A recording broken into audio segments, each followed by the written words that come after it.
Hello, everyone. Thank you for tuning in to another episode of the Media Buff Guys, the podcast about anything and everything media related. I'm your host, Ed, and with me is Lane and Matt. Say hello, you two. Hello. Stars putos. This is going to be one of our few episodes we do over Zoom. Not going to go into details why, but so hopefully the audio quality isn't too bad, and I'll probably use other video instead of you having to see our faces. But either way, strap in for this one because it's going to be a long one. So make sure you put your device on Do Not Disturb or whatever you listen to on the show, because it is going to be a long one. Hello, everyone. Before we continue with the episode, a quick spoiler warning. We will be talking deep into the episodes of season two. So, with that being said, enjoy the show. We're going to be talking about uh, HBO's latest show that just recently released. But before we get into that, a quick word from our affiliate, Maono. Maono is one of the leading companies in budget-friendly mics and audio interfaces. They sell in over 150 countries and have a variety of items tailored to fit one's budget without breaking the bank. If you listen to this episode on my YouTube channel, I'll leave a link on the description below. You can use the code MediaBuff to get 10% off your first purchase. And as I was saying earlier, for today's episode, we're talking about dragons, more specifically the House of Dragons season 2, which aired June 16 and is currently on their second episode as of recording this one.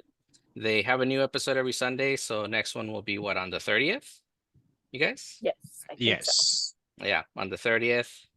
We'll be reviewing the entire season, episode by episode, but we're gonna do these first two first, and then come next Sunday, we'll be doing the next one. So from here on out, we'll actually be posting every other Sunday. So tune into Spotify or my YouTube channel for You mean once a week? yeah, once a week, every Sunday. You said every other. I did? Oh, my bad. We were used to Yes. doing that, but we figured now we could do once a week. So every Sunday, tune in, and we'll have a new episode for you guys, especially right now. Now, House of the Dragon is an American fantasy drama television series created by George R. R. Martin. Try saying that 3 times fast. And Ryan Coogler for HBO. It's a prequel to the Game of Thrones that aired back in 2011 to 2019. It's the second television series in the Song of Ice and Fire franchise. I'm guessing those are the books, right? Yes. The whole entire collection is called Song of Ice and Fire. I wasn't aware of that. The series begins 100 years after the Seven Kingdoms are united by the Targaryen conquest, nearly 200 years before the events of Game of Thrones, and 172 years before the birth of Daenerys Targaryen. I don't know who that is. I know you, Lane, and you, Matt, know who they are. So if you guys want to mention it real quick. Oh, she's the Queen of Dragons, so she's Yeah. the reason everyone, well, most people are fans of the Targaryens and House Targaryen. They're the only Okay. house that can control dragons. So Okay. the special thing about her is when she was born, dragons had already been extinct for over like 100 years already, or about. Yeah. So, or maybe a little less than that. So there were no dragons, but she was able to bring dragons back because she was able to hatch like these 3 dragon eggs that she got gifted that were fossilized and they were turned to stone. Oh. So Yeah. they were super, super old. And she had a dream. Get to that. Some Targaryens can also see the future, Mhm. and Daenerys is Foresight. one of them. Yeah, so she had a dream that if she put those eggs in a giant fire, that they would hatch and the world would have dragons again. And nobody really believed her. And then she did it. And everyone was like, fuck. And then she just kind of went to conquer all of the eastern realms and kingdoms. And then she flew her ass over to Westeros, kind of like the Targaryens did like 200 years before, to retake the kingdom that essentially was stolen from her family. And so she's like one of the main characters that you're just rooting for the whole time in Game of Thrones. One of them. There's a lot of the characters that you are just desperately rooting for in Game of Thrones, but she's one of the major ones. I would definitely say top 3 characters that people are rooting for in that series. So she's really big, and like I said, she's the reason all the fans fell in love with that house, and one of the big reasons why we have this series is because Okay. the demand for dragons was so high that they're just like, we guess we can make a whole series because they'll fucking tune in and watch it. These dragon loving whores. And I said, yes, we will. And here we are. Wow. Well, basically, this series portrays the events leading up to the decline of the House of Targaryen, which unleashes a civil war for the succession known as the Dance of the Dragons. Yes. Yep. And Yeah. for the record, the whole lineage of the Targaryens, like, you can take chunks out of each of that history and turn it into a series because it's all so interesting, that I don't think there would be any like chunk of time that wouldn't be entertaining. I personally would love to see like how it all started with Aegon the Conqueror and his 2 sister wives. I think that would be a great series. Then we get to see like Valerian the Dread, which I feel is like the dragon everyone wants to see, and I just don't know why they haven't given that to us yet, but I'm holding on for that. Well, it seems like they're doing it in the Star Wars fashion, where they're doing the prequels next, so we'll probably see that down the line. I hope so. I hope they don't like skip it over because in that alone, like that story plus like the story of like his children essentially was like the first Targaryen civil war, and then after that there would be multiple to follow, and it's all just power. They're all power hungry in the end, and they all want the throne. Yeah, And so I've it seen. all is it doesn't matter. Like it always comes back to like these these Targaryens think that they have the right over these Targaryens. It's just like Right. it's it's really great. Yeah, there's a lot there. Yeah, there's a lot to It's a unpack there. lot, and Um, there's dragons. So. yeah, for this episode we're doing on the series review, we're gonna do a quick synopsis of the first season, then discuss the 2 episodes that are recently released. So did you guys want me to go ahead and do the long synopsis, or just you guys want to do a brief synopsis of season 1? We could just do like a quick rundown. All I right. imagine most people have probably watched the first season if they're turning in to watch about season 2. I mean, if they Um, haven't, season 1 is available on Max and a couple of other streaming services, so you can check it out. It's 10 episodes. The whole first season actually takes place within like what, 20 years mm-hmm. within those 10 It does episodes, like a time. It does like a time jump. which I didn't, Yep. which I wasn't a big fan of, by the way. Like you're watching one episode and then the characters are like young, and then all of a sudden they're old, and then an episode after that, one of them his arm fell off, and but Lay, why don't you do a quick brief synopsis of the first season?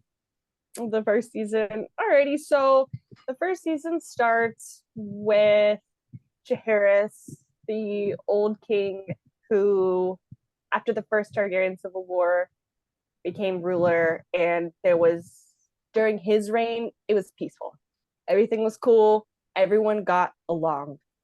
The problem that happened were both of his eldest sons um, were killed. Well, one was killed, and the other died of a health issue. And so, therefore, it left him with no heirs. But each of those sons that died each had a child or children. The eldest son had a daughter named Rhaenys, who actually they don't portray it in the series, and I understand why they don't want to make it very confusing, but she is actually part half Baratheon, who is actually a really close house with the Targaryens, which leads to the betrayal of them later on with the Mad King, like so deep, because the Baratheon house was started by Aegon's half brother, like bastard brother. And he started Baratheon. So House Baratheon has always been like Team Targaryen hardcore. So that is like where Rhaenys came from. So she actually has brown hair in the books, but they gave her white hair because it just makes it easier to identify the Targaryens and the Valerians from like everyone else. So it makes sense. Right. I accept the change. So she gets passed over because she's a female, and it ends up going to the eldest son of his second born son who died, Viserys. And then that's essentially where the first season picks up. He gets named heir to the Iron Throne, and then we start the season with Rhaenyra, his daughter, coming in the scene on Dragonback. She's essentially probably about the age of 10, I think, when we first meet her, 10 or 12, around that age. She at this moment, she's an only child. Her best friend is Alicent, who is the daughter of the King's Hand, Otto. They're from House Hightower, which is one of the older houses in Westeros, and the house that's the most famous for their religion. And so they're very based on like religion and honor and duty. And so yeah, Otto displays none of that. Yeah. He claims to, anyways. So we're introduced to all these characters now.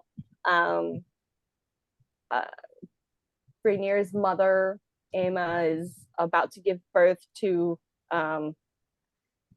Viserys. He's convinced it's a male, so he believes it's going to be the heir to the throne. He throws a big tournament, which is actually pretty cool. We get introduced to some really great characters. Daemon Targaryen, his brother, Criston Cole, who's a knight. We find out that Rhaenys is actually part of House Baratheon. They kind of throw down a hint of it. It's not really talked about too much.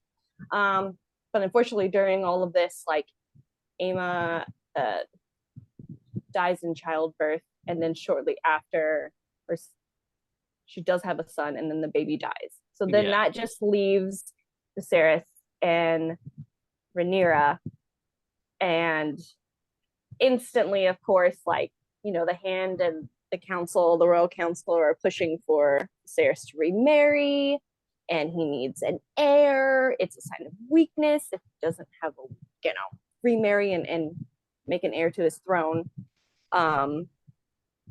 So then we kind of get through all this drama, where he's barely able to mourn the loss of his wife and son, which is really sad. It's really sad. Like, he's like, they haven't even been dead for like a day yet, and you guys are already like, you gotta go fucking find someone new. Get the over body it. isn't even cold yet.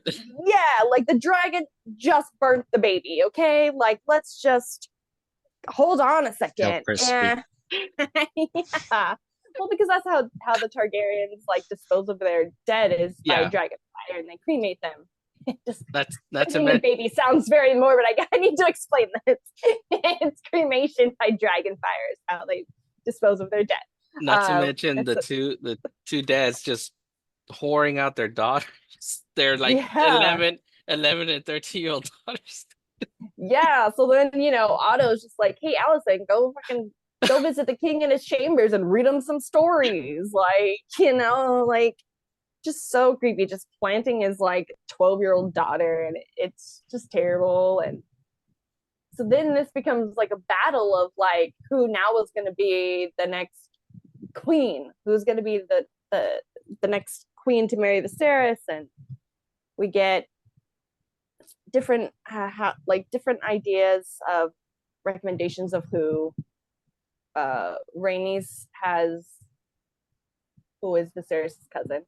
She is also the wife of Lord Corlys, who is the sea snake, right? No. He is He's like, yeah. So he runs the military essentially. Like Basically. he owns all the ships. Yeah, they're like the He, richest house.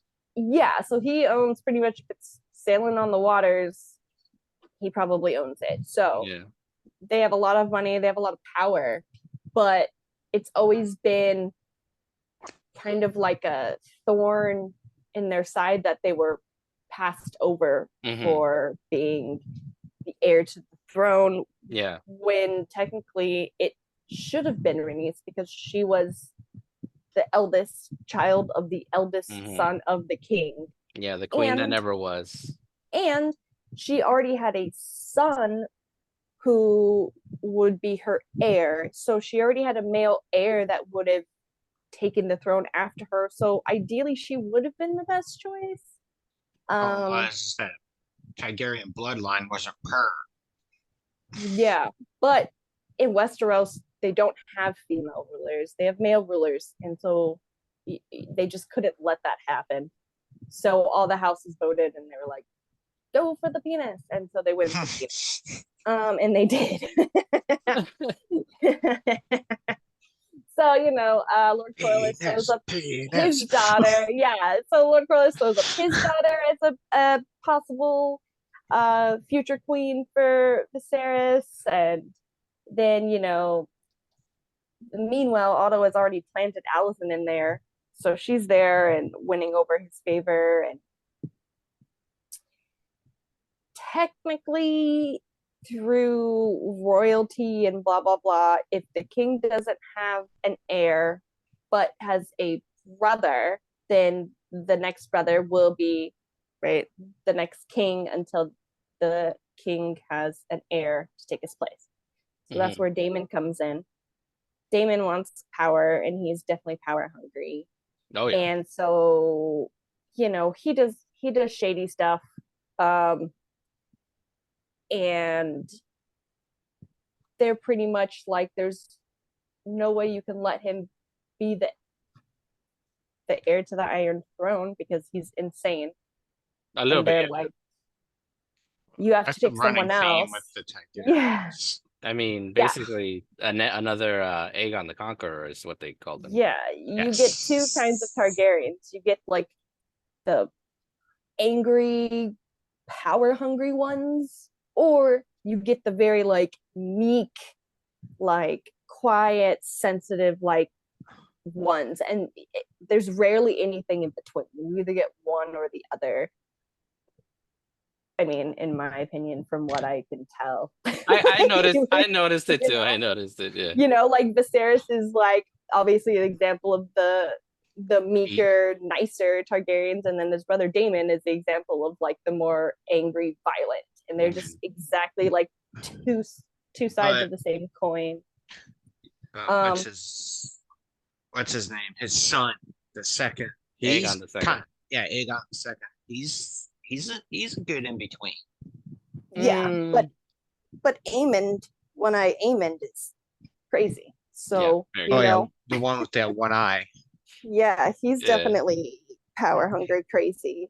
Yeah. But anyways, we're still in season 1, by the way. We're still in season 1. I know there's so much. This is what I meant. There's a lot to unpack. So strap in, folks. Strap in. Okay, there's still a lot more to go. All the references to Game of Thrones as well, because you see like a lot of patterns with like incest. Like think about like Joffrey.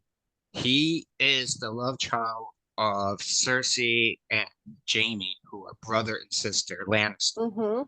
And Joffrey was insane, and like Cersei, angry and power hungry. Yeah, and Cersei brings it up to Jaime as well. It's like she's like, he's a lot like the Mad King was. Is it because of all of what we do to keep our royalty pure and all that other stuff? And like the Mad King, like that dude set Robert Baratheon's wife on fire in front of him. And that's why a whole war started. Robert Baratheon's like, I'm gonna kill you, Ned. Come help me.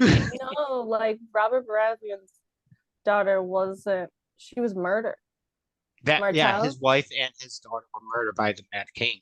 Yeah, I think it was murdered. But anyways, it's like back to what we're getting. We can't get into Game of Thrones lore, or else It all mixes together. It's all connected. It does, but we're not. That hasn't happened. We're 200 years in the future, so back on track. So Daemon is told that he's not good enough to be king, so they take his pretty much oh gosh, his title. They take his title. Yeah. Yeah, and they give it to Rhaenyra because Rhaenyra is the eldest child of Viserys and his only child. So for now, she gets named heir. The high tower, that prick. I know. So Rhaenyra gets named heir. Everyone in the Seven Kingdoms come. They all, bend the knee and acknowledge that that's how it's going to be, right? Mm-hmm. So then we think everything is fine, and we go on living our life. We find out that they bring in, which is I thought was actually a really cool touch to tie it in. They bring in the prophecy from Game of Thrones into the House of Dragon series. Aegon's prophecy about needing a Targaryen needs to be seated on the Iron Throne in order to save the world from eternal darkness, which would be, infinite war. No, the ice the people, undead right? army. Yeah. Yeah. Yeah, that army too. In the north. Yeah. That's what the prophecy is about. Oh yeah. That's the prophecy that's on the dagger. That's is sent to assassinate Bran. That's the dagger that Arya used to kill the Night King. The dagger is in everything, and it's now in House of the Dragon, which I like that they put in the Valyrian dagger. Mm-hmm. It's got Aegon's prophecy etched in on it. Yeah, you have to heat it up. It's like the ring; you have to heat it up to see it on the blade. Yeah. So apparently that's the prophecy, and then Viserys tells this to Rhaenyra because she becomes heir, and he explains that how this is important, and this is what only the king and his heir have knowledge of this prophecy. It's not something that everybody's out telling everybody. So he tells Rhaenyra because Rhaenyra is his heir. So that is the core thing that's driving Rhaenyra in the show to get on the throne, because she is convinced that if she's not on the throne, then the world's gonna end. From my blood come the prince that was promised, and his will be the song of ice and fire. And I like that they gave her that motivation versus in the books, she's just title hungry and power hungry, like all the Targaryens are. Typical Targaryen. Yeah, a typical Targaryen wants power, wants the throne. That's how she is in the book. So in the series, they changed it, and I really like that a lot better. We come to find out that Viserys picks Alicent to be his futurely wedded wife and queen and baby maker, and that pisses Rhaenyra off because she feels not only betrayed by her father for picking her best friend, but also by her best friend because she thinks Alicent was in there working this plan the whole time when it was really Alicent's father, Otto, that was bastard. Yeah. So then, we find that out, and episode 4 starts with a very that's barely episode 3. Yeah, 3 episodes in, Alicent's pregnant. She's already had a son, Aegon. Aegon the second, yeah. Yeah, who is not, by the way, been named the heir. Rhaenyra at this point is still heir, but Viserys is very much pushing on her that she needs to get married. Mm-hmm. And she needs to find a husband, and she needs to do her duty, and blah, blah, blah, blah, blah. But creepy uncle enters. Rhaenyra isn't about that, and she doesn't want to just be sold off to the highest bidding house, and she thinks that she deserves more because she's the heir to the throne, and I don't disagree with her on that.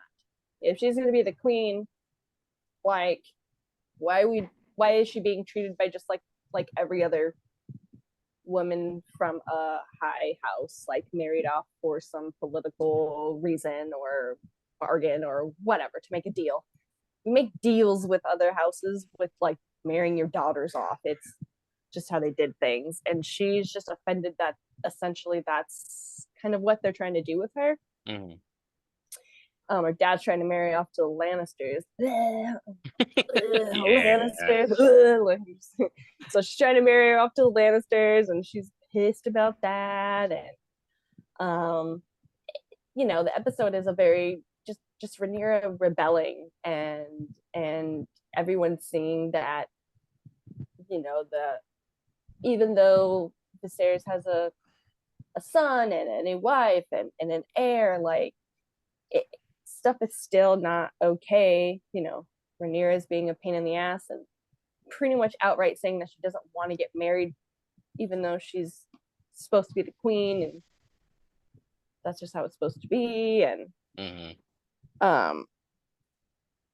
so yeah, there's just a lot of drama that episode. Daemon comes back from burning a bunch of people out in the sea. Then taking the steps, yeah. He's been taking the steps. He's been at war with Sea Stake and trying to get back to 3 Steps, which is a popular trade route. And if it's blocked off, then it blocks off all trade to King's Landing and a bunch of other places. Yeah, so they have to take it over, or else they're not going to be able to get any goods. It's a good strategy for war, that's for sure. It really is. So that's what Damon's been doing, but he's done with that now. So he's back. Rhaenyra's been on a tour of trying to find the perfect husband, and that's not going well for her. She hasn't found any suitors. Let's play. Let's see which one fits. Yeah, and she's like, these are all terrible. So she doesn't take any of them. She goes back home. Her dad gets pissed that she's there. And then begins the weird romantic ness between Rhaenyra and her uncle Daemon. Dude, it's way above weird because the first place he takes her is to an orgy. Yeah, he takes her sneaks her out of the castle, takes her to a brothel, seduces her, then ditches her in the brothel. It's like, hey, I know you probably don't know how the fuck you got here, but good luck getting home. Luck. Yeah, bitch. Hope you don't get raped. I'm like, what? Look how terrible. Worst uncle ever. Yeah. Worst uncle ever. Well, spoilers, she makes it back to the castle A-okay. But in her exuberant state. Yeah, she's all hot and heavy. Charged up. Yeah. So who's lucky enough to be there? So who's standing outside the door waiting? Sir Christian Cole. So then they end up banging. The most hated man on the internet right now. Yeah. So they do the thing, and then which is bad, by the way, because she's supposed to be a maiden and he's supposed to be chastised. Well, he's not supposed to be chastised. Bad. He just swore a oath of fealty and purity, which she does not uphold. Yeah. Either way, yeah, that turns into a thing. Yeah, it's pretty terrible. So then we find out that Otto Hightower has spies all throughout the kingdom, and of course they saw Rhaenyra and Daemon in the whorehouse and brothel, and they reported it back to Otto, and Otto runs right to the king to try to smear Rhaenyra's name, because all Otto wants is his grandson Aegon II to be named heir, because that's all Otto has wanted was power. He wants the Iron Throne, and he can't get it directly himself because so he'll get it indirectly. Yeah, so he needs to get it any way he can from behind the scenes. Exactly. Mhm. And he tried planting his daughter Alicent with King Jaehaerys. It didn't work in the books. This didn't happen in the series. But this time it did work with Viserys. And they threw that line out and he bit that line. And so here we are now. So Otto gets accuses Rhaenyra, which, Viserys is very much like pissed off about because, Rhaenyra is his favorite child. And we definitely see that throughout the series, for sure. And then even in the books, it's portrayed that way too. And one of the biggest reasonings behind it is because Rhaenyra is the spitting image of his dead wife Aemma, who was the love of his life, and the only woman he ever really loved. He married Alicent because he had to, Out of duty, yeah. Out of straight duty. Like, he didn't want to do it in the first place. He didn't want to get married at all. Alicent. He didn't. He would have been fine just having Rhaenyra. He even brought that up in the small council. If you remember, he's like, "You guys shut the fuck up!" Like, but then the fucking Otto Hightower whispered in his fucking ear. Here come the vultures. Yep, the little birds. Here they come, a whispering. Just like fucking Littlefinger. Just want to stab them both in the jugular. It's very, very much the same, honestly. And so, this kind of thankfully backfires on Otto, and he gets fired. Twice. That's kids. Love it. First, fucking suck it, So that's great. Then, of course, Viserys confronts Daemon about what he did with Rhaenyra, and Daemon's pretty much just like, well, marry her off to me, I'll take her however she is. And he's just like, what the fuck, dude? First, you're married already. You already have a wife. And second of all, like, what? So he's like, I keep the bloodline pure. Absolutely not. Absolutely not. Get the fuck out of here. So that doesn't happen. So then in all of this, but he inevitably does kind of find out through Daemon that shit did kind of happen with Rhaenyra. So then he's pissed off at Rhaenyra and pretty much tells her, like, she's going to marry Laenor, son of Rhaenys and Lord Polis. So that way they get back on his good side because they're pretty jaded. Well, didn't they kind of like pull out and they said, like, I'm going to leave and screw you guys? Well, well, what was supposed to happen was they proposed that, like, their daughter marry Viserys. It was like 8. Who's like 8 years old, which is terrible. That's a running theme in like this whole entire series. Like all of Song of Ice and Fire, like it's paraphernalia, dude. Pretty much. But good on Viserys. But hey, good on Viserys for being like, I don't want to marry the 8-year-old. I'll just marry the 16-year-old or 14-year-old instead. Like, that's not that better, bad. but like, it's not better. But like, hey, at least it's the lesser of two evils, maybe. Technically, I don't know how this works. Well, technically, girls in that time. Not that this is an excuse, but by the time they were 16, they were considered women at that point. Actually, I think by the time they had their period, yeah, whatever. Like what happened? So by their standards, Sasha Stark, like the second she had her period, marriage. You're married, Joffrey. You're making Bibles. So that's the reality of it. That's a scary reality. So in this universe, in this reality, that's how they work. It's not even in that reality because it did happen in our reality. It's how it is. In medieval days, that's how it worked. That's how it was. Yeah, it was. Like, so I see blood trickling. You're getting married. So at least he went the lesser of the two evils, but they're both still evil because it's both just gross. But either way, he chose not to marry the 8-year-old and chose to marry the 16-year-old. And whatever, and that made obviously Lord Corliss pretty jaded and pretty upset. And so to win back his favor and therefore his entire fleet of ships and everything, he decided that Rhaenyra was going to marry their son Laenor. Mm-hmm. She agrees because she knows she's kind of in the she knows she's kind of in the shit can, and she's got to win back her dad's favor. So she agrees. Yeah, which is kind of interesting, and I know you know why. Yeah. So then, what is it? The 5th episode takes place, and it's synopsis of the first season.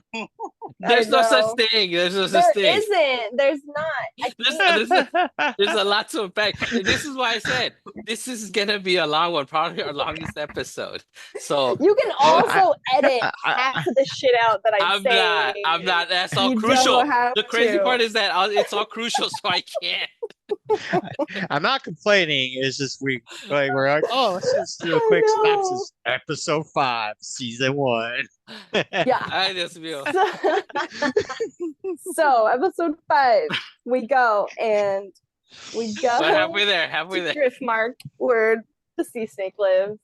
They throw this marriage proposal out. They say they agree to it, essentially. So all is kind of well.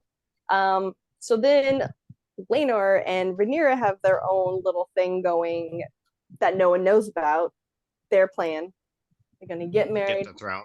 They're gonna get married like their parents want and everyone expects them to. They're gonna play the part. They're gonna play the role. They're gonna make face for everyone to see. Oh wait, you're talking about the dude that's gay. Laenor, yeah. Yes, because Laenor isn't into women. So he has a boyfriend too. Yeah. Mm-hmm. So Laenor is Laenor is very much gay and not into women, and Rhaenyra knows this, and this is why she proposes this to him. She's like, "Look, we're gonna make face, and then at the end of the day, we go our own ways and we do our own separate thing and whatever we want to do." And they agreed to that, and it worked for them. Yeah. And if that's how they want to do their marriage, more power to them. Okay. I mean, I like the fact that both of them also had an agreement. Like, you can have your side piece. I'm gonna have my side piece. Like Laenor had his side piece named Joffrey, by the way. Yeah. And Rhaenyra was trying to make Kristen her side piece, but he said no. Like, what do you think I am? He's like, no. He's like, run away with me, and she's like, sell oranges. No. Yeah, run away with me and sell oranges. And she's like, what? I'm supposed to be queen, fool. She's like, why don't you just stick around and we'll do our thing? And he's like, how dare you insult me by making me your side piece? You just insulted me by saying run off and sell oranges. Who's insulting really insulted who here? I think the bigger insult came out of your mouth, sir. This is going to come full circle later on in the episode, so pay attention, folks. Keep going, Lane. Keep going. So they decide to get married. They have the wedding. Everyone shows up. It's all royal as crap, okay? The whole family. Everything goes off as a hitch, And at this point, Kristen Cole's having a lot of guilt about what he did, and he can't really hold it in any longer. And he decides to take it out on Laenor's boyfriend, Joffrey, because Joffrey got fucked. Well, the reason he did it is because Joffrey made a Joffrey came up and was like, hey, I know you and Rhaenyra got a thing. Me and Laenor got a thing, and what we need to do is protect them at all costs. And that was just what set him off, and he was just like, whoa, and just beat him to bloody death, unfortunately. So there goes time skip. Joffrey. Yeah. Also, mind you, what a lot of people probably noticed was Daemon was making the move on Laenor's younger sister Laena, who was supposed to marry Viserys, but then that never went through. So then Daemon is making his moves on her, which we see happen down the line. So that way, when the time skip that's about to happen happens, that's why we see Daemon with 2 daughters and Laena pregnant, because they ended up getting married. Yeah. And they got exiled to Pentos, and that's where they've been living You kind of skipped across the over sea. the part where he kills his first wife, knocks her off a Yeah, horse. yeah, he does. He does that. Oh yeah, He kind does of do forgot that. about that part. And then to add insult to He injury, does that at the beginning of episode 5. yeah, and to add an insult to injury, he marries Right. well, not marries, but he says that he's gonna marry my Saria, who's a whore. Yeah, that was the That's first right. episode.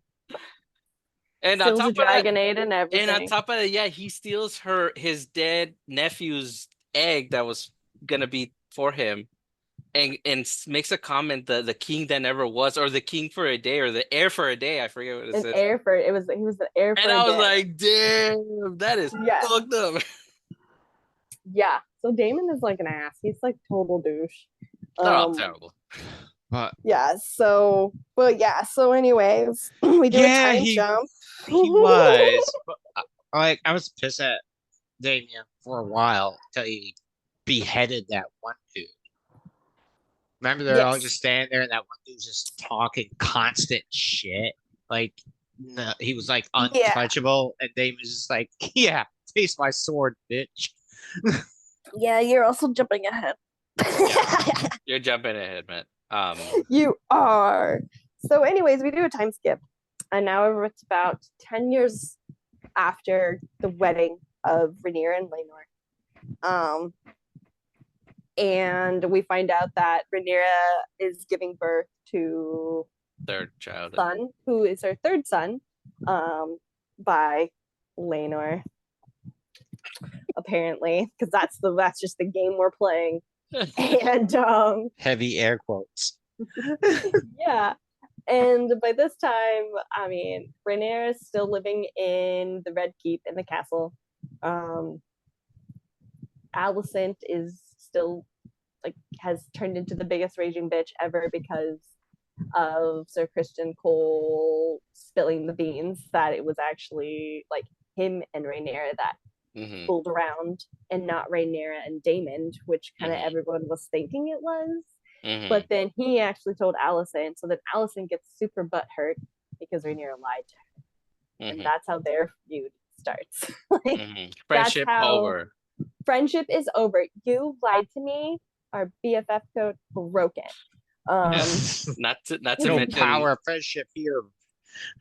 And then to add insult to injury, Rhaenyra's 3 kids have a striking resemblance to Harwin Strong. Yeah, Lionel Strong's son, who's the new hand of the king. Yep. It was because Otto was fucking fired. Yeah. Yeah. So Harwin is like he was a member of I don't know if he was a member of the Knights. I think he was King's Knight, or if he was a gold cloak. I don't remember. I think he was a gold cloak. I think he was a gold cloak. Yeah. But then I think he gets promoted to like the person in charge of the gold cloaks because they demote Daemon, who is in charge of the gold cloaks. Oh yeah. Yeah. Because of what he did. Yeah, he's crazy. Yeah, like had a bunch of people like murdered in the streets. Oh yeah, I forgot about that part. Yeah. That too, if you give all the things. Damon any sort of power, he'll abuse it. Immediately abuses it. Yeah. Immediately. People are gonna get murdered. Yeah. Guarantee. Yeah. So fast forward, Rhaenyra just had her third son by Laenor, who it's heavily rumored and speculated that it's obviously Harwin Strong's children. But we can't say that because that's treason. But in the books, it's not hinted at as much because Rhaenys, the kid's grandmother, has brown hair.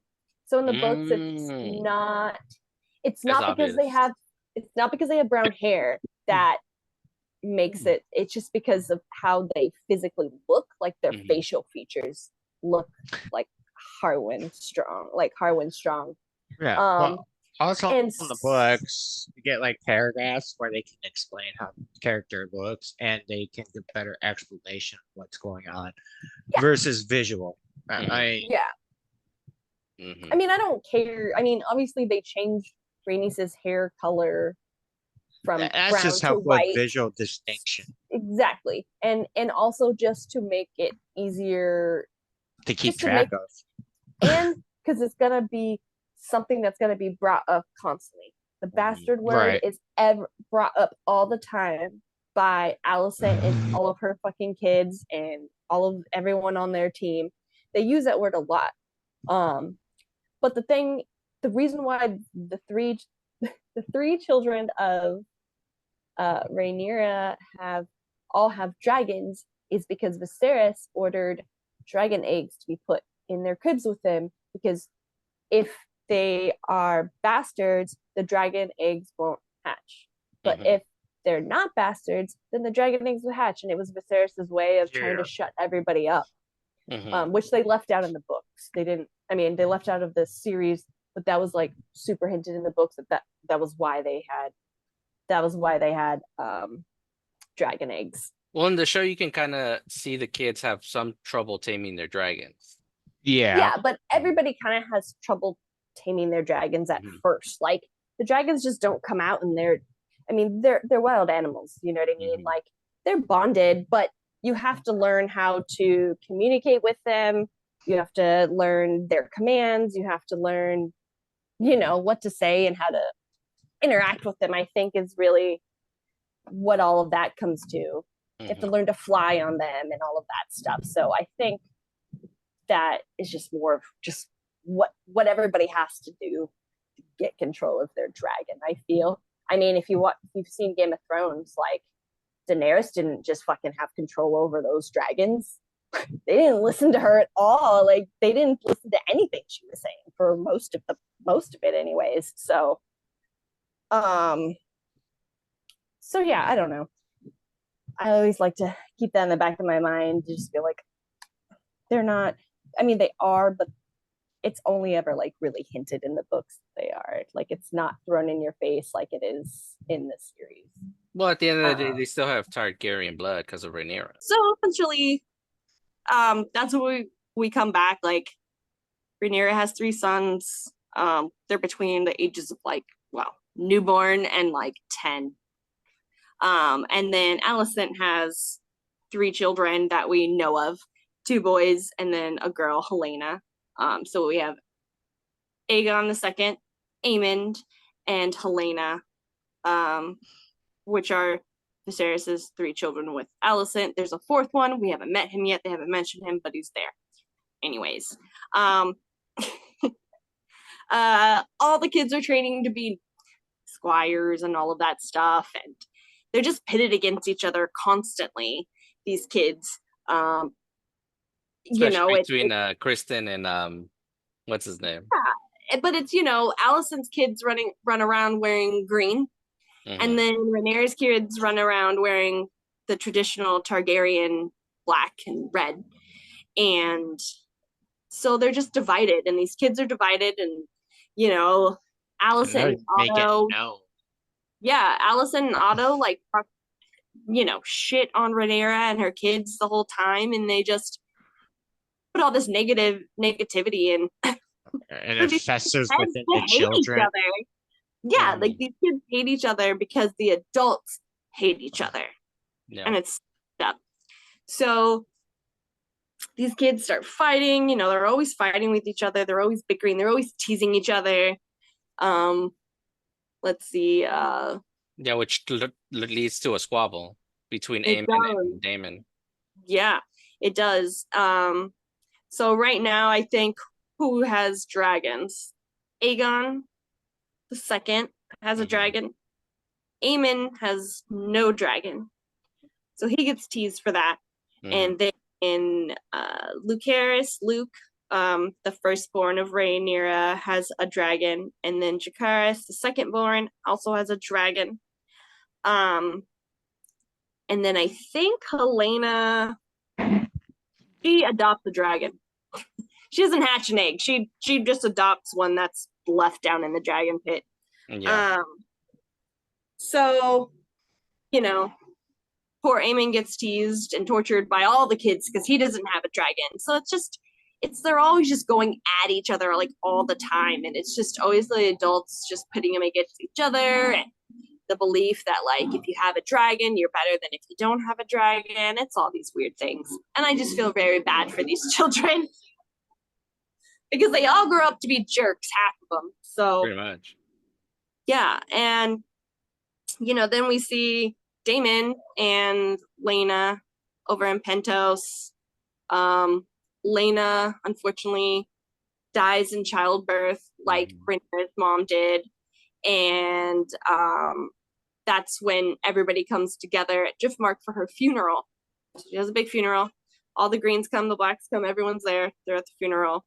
And then and then that's when, Rhaenyra and Daemon kind of run off and kind of decide that like they're gonna join forces essentially, to try to fight the greens.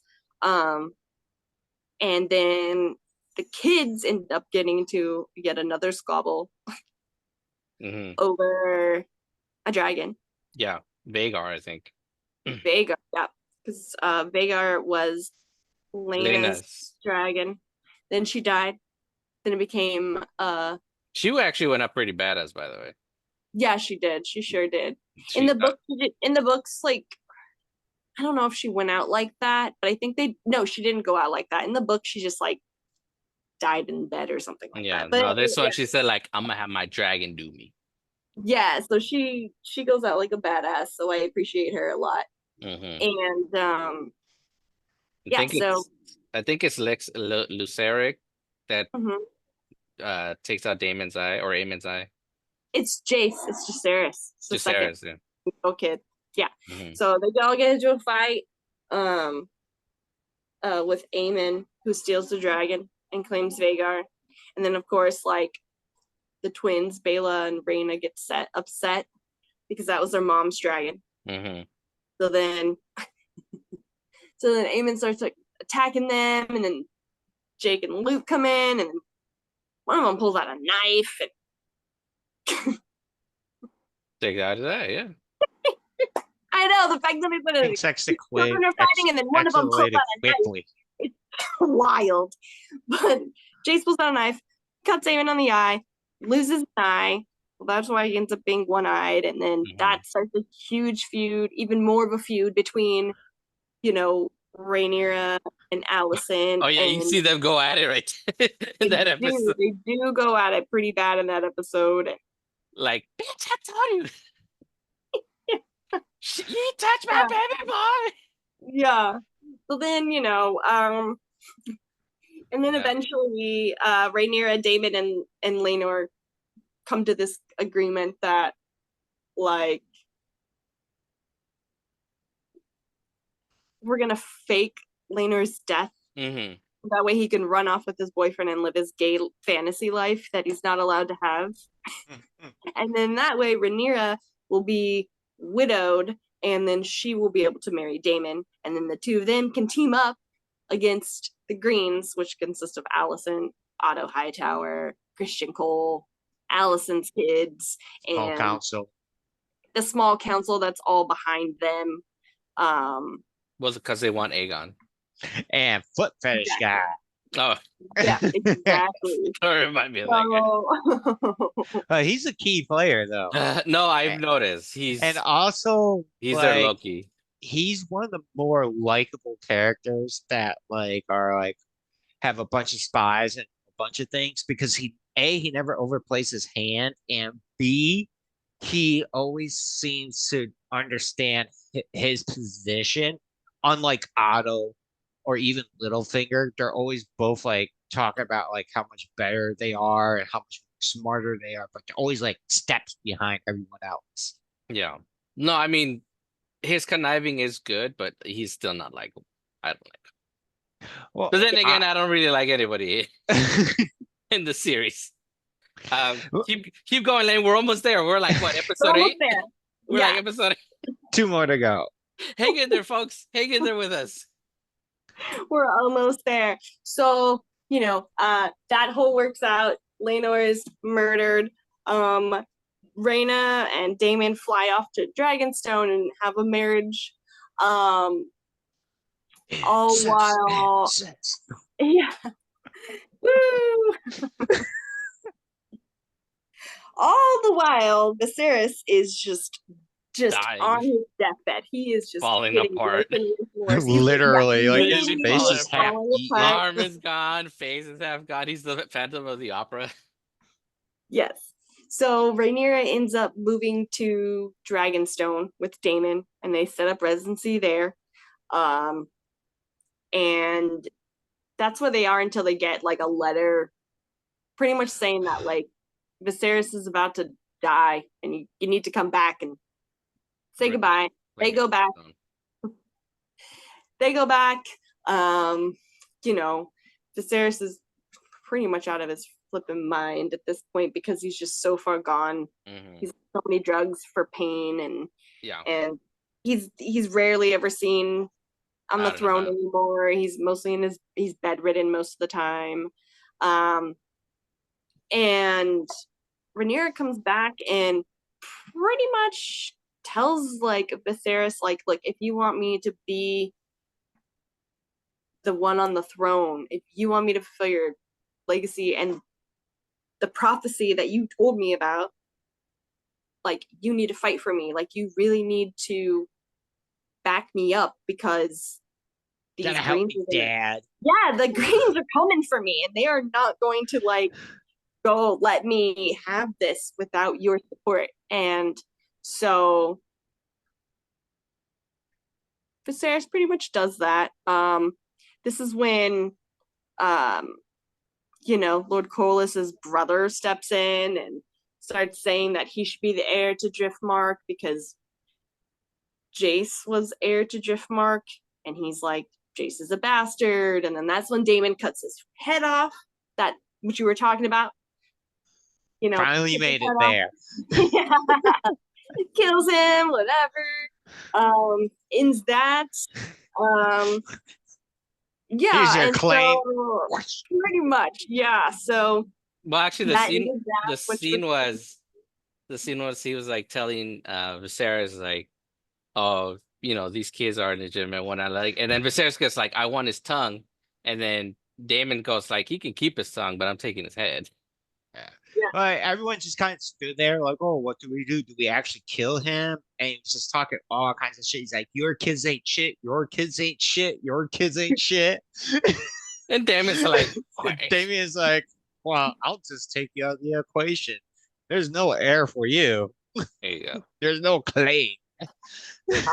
Pretty much, which was probably one of the more like legit things that he did. He does. Yeah. But I also loved it because it's also super unexpected. It just whoosh, happened so quickly. You're like, oh shit. Yeah, definitely. So that shuts that up, and then you know, Viserys calls everybody to have a feast, one final family dinner, and pretty much tells them like, you guys need to quit fucking fighting because we only have one fucking family and we shouldn't be divided, and can you please just get along for the sake of me? So they have like this decent dinner that's going pretty well until once again the kids, not so much kids, I mean they're teenagers now, okay, they're teens, just staring each other down and awkward silence throughout the whole dinner. yeah and then you know what it is, it's fucking Aegon made a comment to someone started talking shit. Bela about like, oh, if you want to know, like, if you ever want to be really satisfied and not like pissed off, it was just they were just talking that shit to each other like they always have done. So then you know, then you get fucking one-eyed Aemon who makes that speech. Oh, you very such strong boys, like, you know, and that just. So anyways, they all start physically like fighting with each other, and it all just turns into like a disaster. And then Rhaenyra goes back to Dragonstone. And then of course after Rhaenyra goes back to Dragonstone, that's when like Viserys is pretty much dies, and he begins speaking about the prophecy. And Alicent gets wind of it. Alicent is is by his bedside and hears, but she doesn't know anything about this prophecy because the only person that knows about it is Rhaenyra, because the only person that's ever told is the heir to the throne. And Viserys thinks he's talking to her. And Viserys kind of thinks that he's talking to Rhaenyra because he's so out of it, like he doesn't really know. So he starts talking about the prophecy and saying how you must be like, pretty much says like a Targaryen must be on the throne and it must be him. And Alicent like translates it to thinking that Viserys is referring to Aegon. Well, he mentions Aegon, but he's talking about the first Aegon. Yeah, he does mention Aegon because he mentions his father, right? Aegon's prophecy. Yeah, but she doesn't know about the prophecy, so she pretty much thinks that he's naming Aegon the heir. So he dies, and of course she's the only one in the room that heard this. So she goes running off and is like, "He said he wanted Aegon to be the heir." Consulting her father, worst person to consult about this. But Otto's like the one she always goes running to about everything because that's all she knows, you know. And so Otto's like, he's like, I played her perfectly. He trained her well. He trained her well. Yeah. So she goes, running to Otto and was like, he told me this in his last breath, and he was like, well, that's cool, but we were gonna put Aegon on the throne anyways. So regardless of whatever, which was a lie. We were gonna fucking do that anyway. So whatever, cool. He said that. Great, cool. This is like convenience, though. Yeah. So then they go through this whole thing where they like usurp the throne. They name Aegon the heir. They name him king. They have a whole ceremony where they crown him after they have to go hunting for him and. Oh, that's right. He didn't want to be king. They found him in some brothel, like drunk, and then he runs away. He's trying to escape because he doesn't want to be king. He's like, forgot about can't that. Catch me. Forgot about that. Yeah, so they're like chasing after him all around like King's Landing and through Free Bottom and stuff. You're gonna be the king, and you're gonna like it, whether you want to or not. Actually, he tried to convince Aemon to take the throne, right? Didn't he? Yeah, and Aemon was like, "I'd do a way better fucking job than you." But they want you. That's not how this works. Yeah. But they didn't ask for me. They asked for you. But he's like, you see, you think you can do better? Fucking go do it. He's like, but I can't. He's like, but I'm telling you. Yeah. Exactly. I'm the king, right? So you be the king. He immediately tried to give up power to his big brother. He's like, dude, I don't want to do this shit. You're supposed to be my big brother. And he's like, but I can't. Hands are tied. Like, bullshit. Mm-hmm. Yep, pretty much exactly that. Probably the only time I felt bad for the kid. Yeah, he didn't want the job, but it was forced upon him. Mm-hmm. So they go through the whole thing. They name him king. They're doing the whole ceremony, the coronation ceremony, and while this is all happening, they have Rhaenys was in King's Landing. And pretty much they just kind of like trapped her there. They locked her in a room and they wouldn't let her leave. Mm-hmm. So that's when this is when we're introduced to the twins, Eric and Eric, who are like really good characters. They're two of the Kingsguard. They're twin brothers, Eric and Eric. Eric or Aaron? And Aaron or Eric and Eric? It's Eric and Eric. I thought it was Aaron and Eric. No, it's Eric and Eric. What? Parents are super lazy choosing their names. They could have easily done Aaron and Eric. No, but that's the thing is it's all purpose.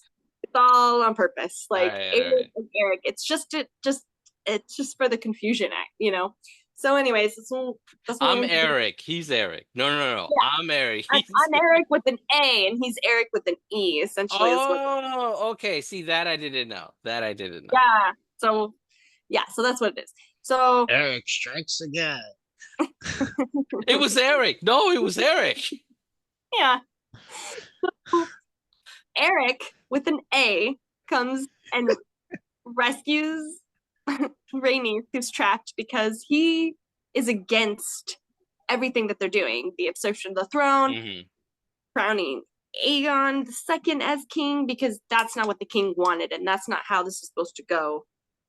And so he's not okay with it. So he steals the crown, busts her out, and tries to get her out of the city. Well, she gets lost in the crowd. She ends up getting pushed to the dragon pits, or I forget what it's called. Anyways, where they're having this ceremony, and underneath the ceremony is the dragon pits where they store all the dragons. They're doing the coronation for Aegon II. They put the crown on him. You know, they name him king, and then all of a sudden there's like an explosion, and Rhaenys like explodes through the bottom of the floor on her dragon. It's a really cool scene. It really was. They added just for the show. It wasn't in the books at all. Oh, good thing they added. Yeah, so they added it. Like she in the book, she wasn't even at King's Landing. She was in Driftmark. Okay. And I don't exactly remember how she found out. Oh, because I think they sent out ravens to announce that the king was dead, but they didn't send anything to Rhaenyra. They just left her in the dark. So she didn't even know her father was dead and any of this was happening, because she never got sent a raven from King's Landing where all the other realms, and they were all notified that this was happening. Alicent was upset with And that was in the books, right? In the book, yeah. So but in the series they changed it to where she was in King's Landing so that she could break through the floor and have this badass moment on her dragon, which was so good. Which like stares down Aegon, and you'd think it's gonna kill him. Should have, but then the series would have been over, and then we wouldn't have anything we wouldn't be talking about anything. Roll credits. Yeah. Well, then after that, it's another time skip as well. No, it's not. I mean, wait, no, a little bit. After that, season 1 ends, doesn't it? After season 1 ends, but she tells Rhaenyra what's happened, and that's how Rhaenyra finds out her father's dead, and she just lost her throne. She's hit, and she's like, well, we need to get everybody that is still loyal to the words of my father when he was alive, making me heir. And she starts sending out her own ravens and starts trying to get her own like backup of people to help her. People that swore to her family and her. Yes. Like exactly. Raise their flags. Exactly. So, that's inevitably like why she sends her 2 sons as messengers. She sends Luke up to Winterfell to get the Starks behind them, and then she sends Jace to Stonewall. No, is that what it's called? Wherever the Baratheons are staying. I can't remember where they're staying. It was Stonewall. Yeah, it is Stonewall. Yeah, to the Baratheons, because obviously the Baratheons are. But who should be there before he arrives? One-eyed Aemond. So he's there. And of course, like he sees Jacaerys or Jace walk in, and Jace is the one that like cut him in the eye when they were younger. So then, and he holds a grudge. He starts a grudge because they can't let anything go. So then he starts talking mad crap and saying that yeah. So there's just like all this going between, like, well, Aemon is threatening Jace. Jace is just there as a messenger for his mom, and freaking they're pretty much told, like, take it outside. They're pretty much told, like, don't fight in here. If you're gonna fight each other, take it outside. Like, get it out of my door, So they do. And so Jace is just like, okay, I'm gonna get the fuck out of here. Like, this isn't working. I give you the message my mom sent. I'm gonna get out of here. So fuck you. I'm going home. Yeah. So poor little Jace on his little Arax, like they're flying, and then of course, like Aemon gets on Vhagar and starts chasing them, and Jace like probably 5 times the size of him. Yeah, but the thing is, during all of this, there's a crazy storm happening, and they say that if there wasn't a storm, Jace probably would have gotten away because his dragon was smaller and faster and more maneuverable, and he probably could have Ran Vhagar. Yeah, and he probably would have been fine. But because the weather was so bad and ambush attack, and it was harder for the dragon to see where it was going, and it's being pelted by wind and rain, and there's clouds everywhere. You know, so eventually, Jace thinks he's escaped. After he breaks out the storm and goes above it. What happened was Arax disobeys Jace and like shoots fire at Vhagar. And that pisses her off. And she's like, oh hell no, not this little dragon. So that's when she starts disobeying Aemond, and then that's when the whole like crunch scene happens when Vhagar like comes out of the cloud and just chomps down on him. Chomps on them. And that was the downfall, and that's what starts the dance with the dragon. That was the spark.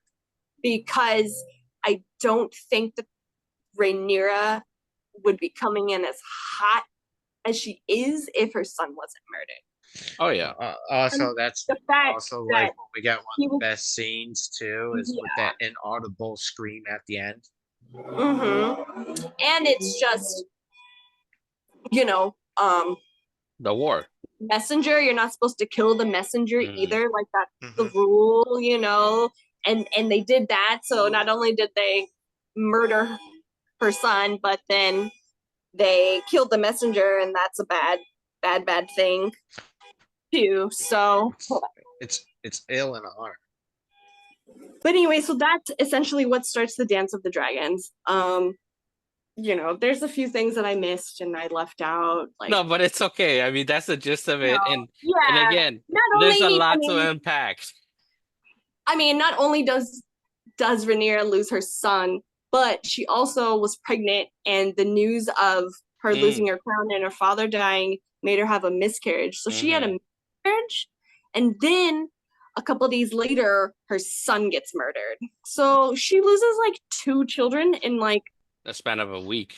Like a week or two, and that's a lot for like someone to handle. The High Towers and the Greens moved so quickly, and like getting Aegon on that throne as quickly as they could, so that way there wouldn't be any backlash and no one would have time to challenge them and challenge them, or even let Rhaenyra know. So by the time Rhaenyra found out, it was already done.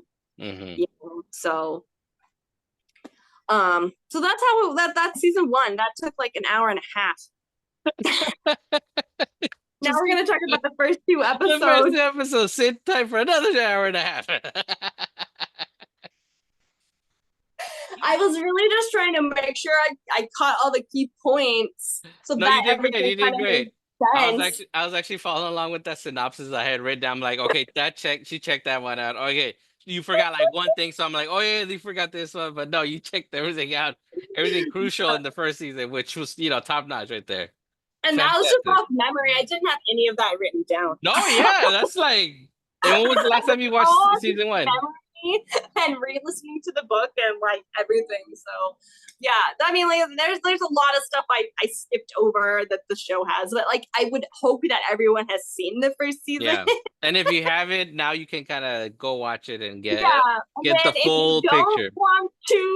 If you don't want to hear the beginning, we can always put like a time skip to be like, go here and this is where season 2 starts. If you want. So you don't luckily from here on we'll just talk about the new episodes. So we'll make a comment on the following episode we do that if you want to know about the first season, go to this episode so you can hear Lane just spill the best synopsis you can. No, but it was great. It was great. So now we can get on to season 2. Woo! Where does season 2 even begin, right? How much time has passed between season 1 and season 2? Not very much time at all, honestly. Okay. Not even a year? Season 2, no. We're talking a couple of weeks. Like a week, maybe. She Okay. just got the news that her son was murdered, and she is now flying around on Cyrax trying to find his remains. So she has physical proof that it actually happened, because right now it's all hearsay. A raven came and said it. Like, that's what it was, you know what I mean? So not very long at all. Like she's wearing the same outfit when she got the that news. she's wearing at the end of season 1. In the beginning of season 2. So it's probably been, I don't know, maybe a day, maybe it's the next day. I think Damon said when he's talking to Maelys when she comes, Rhaenys on Maelys when she comes back, and he's like, well, we're going to King's Landing, get back on your dragon. And she's like, no. And he's like, Rhaenyra has been gone for days. So it's been a few days. Like, she's out actively searching for her son's remains. So it's been a few days, maybe a week, if that. But so very new. Okay, so walk us through the first episode. This is your show, Lane. We're just here for support. Yeah, so season 2 starts with, Rhaenyra's off looking for Jake and his remains and trying to find him, and meanwhile Damon's like ready to just like literally go. He's pushing for a fight. He's like, let's go kill them right now. He wants to go take out Vhagar and Aemon, because Vhagar is the largest dragon that the Greens have, and he's like, if we take out Vhagar, we will win. And so that's like his like whole goal is to go murder this dragon, and other people with dragons to go murder this dragon. But Rhaenys is just pretty much like, dude, like, you gotta let her mourn. She'll be back. You just gotta have time, and you're also not the king, so you don't really have the authority to boss people around. Like, the only one that can really tell anybody what to do reminds him of that constantly. Yeah. So so that's what Rhaenyra's doing right now. She actually does end up finding the remains, and it's just a very heartbreaking scene. It's a pretty messed up scene if you analyze it, because it's so heartbreaking. It's like his tunic, but it looks like she also finds parts of him, because you can see hair. Because you can see hair, and she's like just clutching onto that, and I'm like, oof, that couldn't have been. And then she returns home, and then she gives the order. Yeah, like, so she finally blood for blood, child for child. And no, she gives the order that she wants Aemon Targaryen, and then murdered her son. I want him. Yeah, so that's what she said. That's who she like named as who she wants revenge on. Meanwhile, over in King's Landing, we have Aegon, the dumb shit on the throne, who isn't really taking his role as king too seriously, because he has such like a, what's the word? Like, he's like a youthful, he's like a kid himself still, essentially. Like, he doesn't really have a lot of maturity. So we're introduced to him and Helena's children, Jacaerys and Lucera, they're twins. He brings the son to the council room for the meeting, and the kid's just like messing with everything, and he's just encouraging them while everyone's just kind of like, can we get down to business? Like this isn't like daycare. Like, we really got to like start planning some stuff out. Like, we really got to we got to get more allies. We got to get people behind us. Like, this Rhaenyra is going to be pissed because Aemon murdered her son. And then Alicent makes that bitch ass comment about how, oh, well, he blinded Aemon when they were kids. But it's like, that's not how an eye for an eye works. That's an eye. That's not, like, you didn't murder him. He just and besides, like, he was just like, I got a dragon, so it's cool. We're even. Like, I got a better trade-off. I'm making Yeah. the biggest dragon. Like, it's Hell not yeah, that big yeah. of a deal. But Allison still holds on to that even now because she can't let go of anything. We also find out that, Allison and Kristen Cole are boning it on the regular, which is the biggest There's the full circle right there. of hypocrisy, like, ever. There's the full circle right there.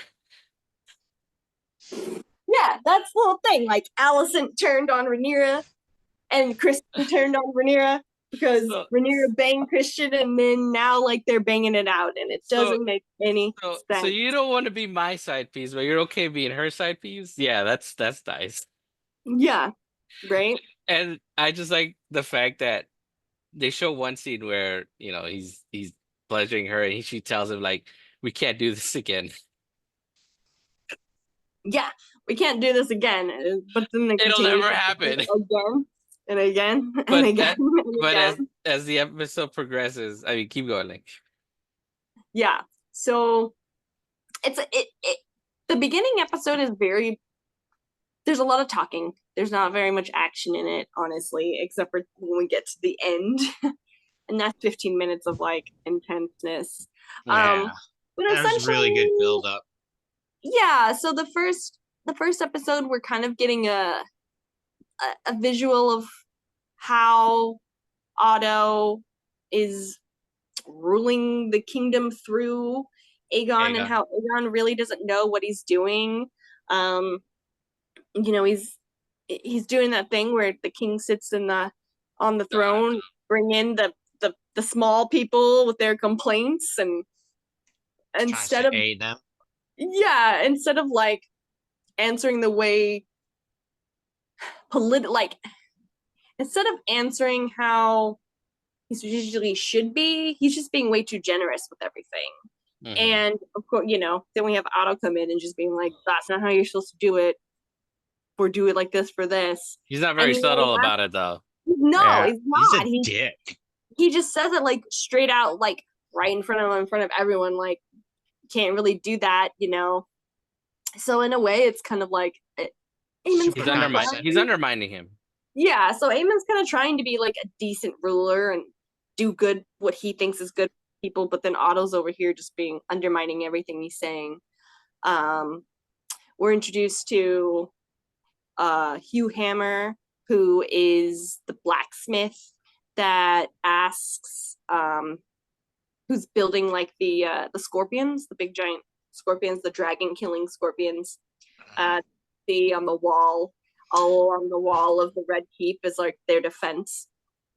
And this is, like, the blacksmith that's in charge of all the people building it. And he's going to end up playing a really big part later on in this season. So that's why they introduced him now. That's also kind of like where, like, it backfired on Otto, because Otto's like, oh, you shouldn't pay him up front, blah blah blah, and then the king's just like, well, can't win a war without weapons, and if my blacksmith needs the coin, he's gonna get the coin to help me win this war. And then he's like, all right, you're I hear your complaint and it's granted. Like, do what you need to do. I want to win. And I was like, motherfucker. Yeah, exactly. So, and then, we come to find out that there's a ship out in the water, and they find what's her name? Masira. What's her name? Hang on, I have her right here. Misaria. Yes, there we go. Yeah, she was the lady from the brothel who. Yeah, well, she's known as, like, the White Worm. Right. She's been selling all, like, the secrets and ratting people out. The secrets. Mm-hmm. Well, she kind of started her own little empire after Daemon screwed her over, both physically and in the sense that she didn't keep his promises. Yeah, but then in the first season, Otto sends Lord Colas to, like, burn everything down because she essentially yeah. like It's after the whole she thing comes about out. Rhaenyra. She's like, oh, I'm the reason like your grandson's on the throne because I spied on you and I ratted Rhaenyra out and all of this stuff. So you essentially have me to think. And Otto wasn't really okay with that. So he like had her, he like lit her house on fire. And so she fled. So they find her on this boat and they take her to Dragonstone and, you know, Daemon is drilling her and, you know, telling her that like, if you do me this favor, if you give me information, if you can connect me with people to help me get some shit done, I'll give you your freedom. So that's what she does. And then Daemon gets to work. Daemon gets to work to Set events in place. Yeah, trying to find some assassins because in his mind he has to get revenge for Rhaenyra. So they need to find someone that can get Aemon Targaryen. So they think, get into the Red Keep, get someone in there, get someone who knows all the back ways, all the back routes and everything. And that way, like, they'll be able to find him and we can, like, have his ass assassinated. Because that's all Rhaenyra really wants outside of her throne. It's just revenge for her son. So that's when they recruit, you know, Blood and Cheese. So Blood is like member of the Gold Cloaks who's extremely loyal to Daemon, and that's why he like agrees to. In the books, he's like an ex Gold Cloak, Right. but in the show, he's still a Gold Cloak, so whatever. And then Cheese is just a Ratchketter who knows like all the secret passageways of the castle and knows how to get in and out without being seen and stuff. So hires them, tells them they have to find Aemond, and then they ask like, well, what if we don't? And essentially like they don't really explain, like they don't show what Aemond says, they just pan off camera, right? Like and to the key. Yeah, exactly. Yeah. So cuts off and all of that. So that's all being planned. I know at the very beginning of the episode, I forgot to mention, like at this whole time that a lot of this is going on, like Luke has finally made it to the north and he's reached the wall. It took him a long time to fly all the way up there, but he finally made it. He's got the backing of Cregan Stark, who is the Lord of Winterfell, who pretty much tells him, it's like, well, I'll give you all my old warriors, but I'm keeping the young ones. And he's just like, well, I'll take whatever I can get. So up there in Winterfell is when poor like Luke gets the news that his brother was killed. So then of course he flies back to Dragonstone. But then the that Stark scene was really changed his mind. He's like, well, your brother's dead, like 20,000 or some shit like that. Yeah. Well, yeah, I think that was like the sad thing. And then he was like, well, I can give you like my gray beards or whatever. So, which, I mean, that's still pretty freaking good. So yeah, but then that whole scene where like Jace comes back Luke comes back and sees Rhaenyra and he starts giving the report and then he just starts breaking down crying and then Rhaenyra hugs him. Like that's such a tender moment, and it's just such a big distinction of like how Rhaenyra is with her children versus like how Alicent is with her children. Whereas you never see Alicent like hug her children or comfort her children or do anything for her children. You know, it's all about like duty and just doing your job and playing your role that you're supposed to be. And too busy trying to fuck the dude. Oh yeah, and then her whole like main thing is like getting the dick, so getting the cold pole, you know. So just getting that cold pole, baby. That's her favorite thing. So... I just like the fact that the whole time that he's doinking her, he's still smack talking about Rhaenyra. I'm like, yeah, she's this, that, and I'm like, dude, just Right. Just admit you screwed up. I can Yeah. see why he's so hated right now. Right. So then there's a scene where fucking Christian Cole and Amond are just like in a room, just pretty much plotting like war plans and like what places they're gonna take over and strategic things and just planning out like this whole war between them, in the background.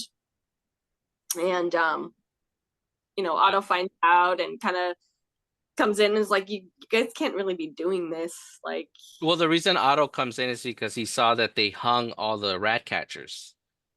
No, Because this is before that, right? Yeah, this is right, before that. Right. I'm thinking of This is towards the end of the first episode of season 2, before the big event. Yeah. Yeah.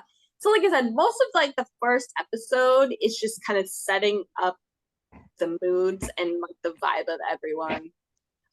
The biggest part of that episode is the end, the blood and cheese scene, where they don't find Eamon, because Eamon's not there. Like, he's at the whorehouse. Spoilers.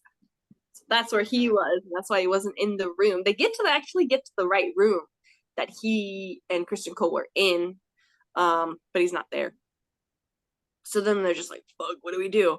And they're like, well, we gotta find something else. So son for a son. Yeah. So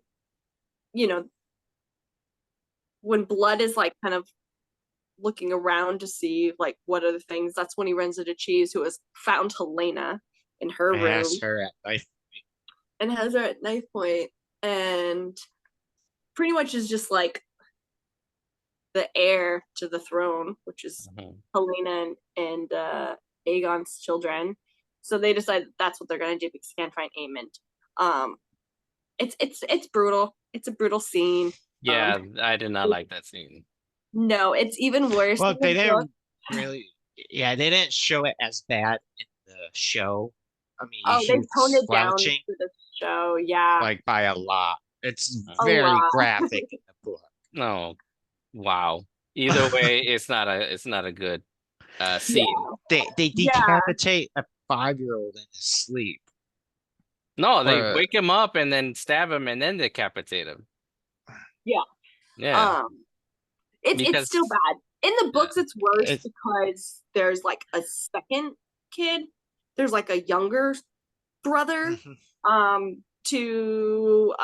There's a younger son of Helena and Aegon and Maelor. He's only like 2, and then the twins are like 6. And so in the books, they tell Helena, in the books, they actually are waiting in Alicent's room because they know Helena's going to come in with the kids. So they're just holding up in Alicent's room, and then Helena comes and then put her at knife point. So it's all actually Alicent and Helena that are both in the room and witness it happening. In the book, In the book, yeah. So they pretty much tell her to choose between her 2 sons, which one is going to die, and which one's going to live. She says the younger boy, and it's theorized because he was only 2 and he didn't really have any idea of what was going on. It was also theorized that because he wasn't the heir, so it would be more of a loss to lose the heir than to lose the second-born son. Whatever. So she names Maelor, and then that's when they like chop off the other kid's head, and then Helena just loses her shit. It's a really bad scene. It's worse in the books. They've really toned it down. That's nice, I guess. I didn't know you could. I didn't know you could tone down the decapitation of a child, but good to know. Yeah. Well, I mean, it's just like in the book, it's very descriptive. Either way, I mean, Helena, as they're doing that, she runs out of there with the girl. But that's only for the show. Like, she picks up her daughter and runs into Alina's bedroom while she's fucking Chris. Yeah. Allison's Yeah. room. Yeah, Allison's room. Allison, yeah. What a fucking she runs into Allison's room where Allison is riding that coal pole like her life depends on it. Crystal cool. Because it's the last time. It's never gonna happen again after that. So she's gotta, her famous line, this can never happen again. Either She's way, I mean, one last time, so we gotta make it good. Pathological liar. Right. But I mean, she walks She's just, in. like, totally messed up in the head, just all in general. Like, anyway. That's true. But yeah, and then so that's how the first episode ends, is that poor kid getting like hella murdered. And yeah, she walks into the room and says, like, they're asking her, like, what are you doing here? Like, the boy's dead. Yeah, they killed the boy. But yeah, I don't know, like one of those scenes, I don't know if you noticed it. I didn't catch it the first time, but under the beds of the two twins, the 6-year-olds, are these pots. No, they're like these pots, like these big pots, and inside the pots are their dragon eggs. So they don't like focus on it, but it's like a shot into the room, and you can see the two beds, and there's someone standing at the foot of the bed. I can't remember if it's a scene from the first episode or if it's in the beginning of the second episode.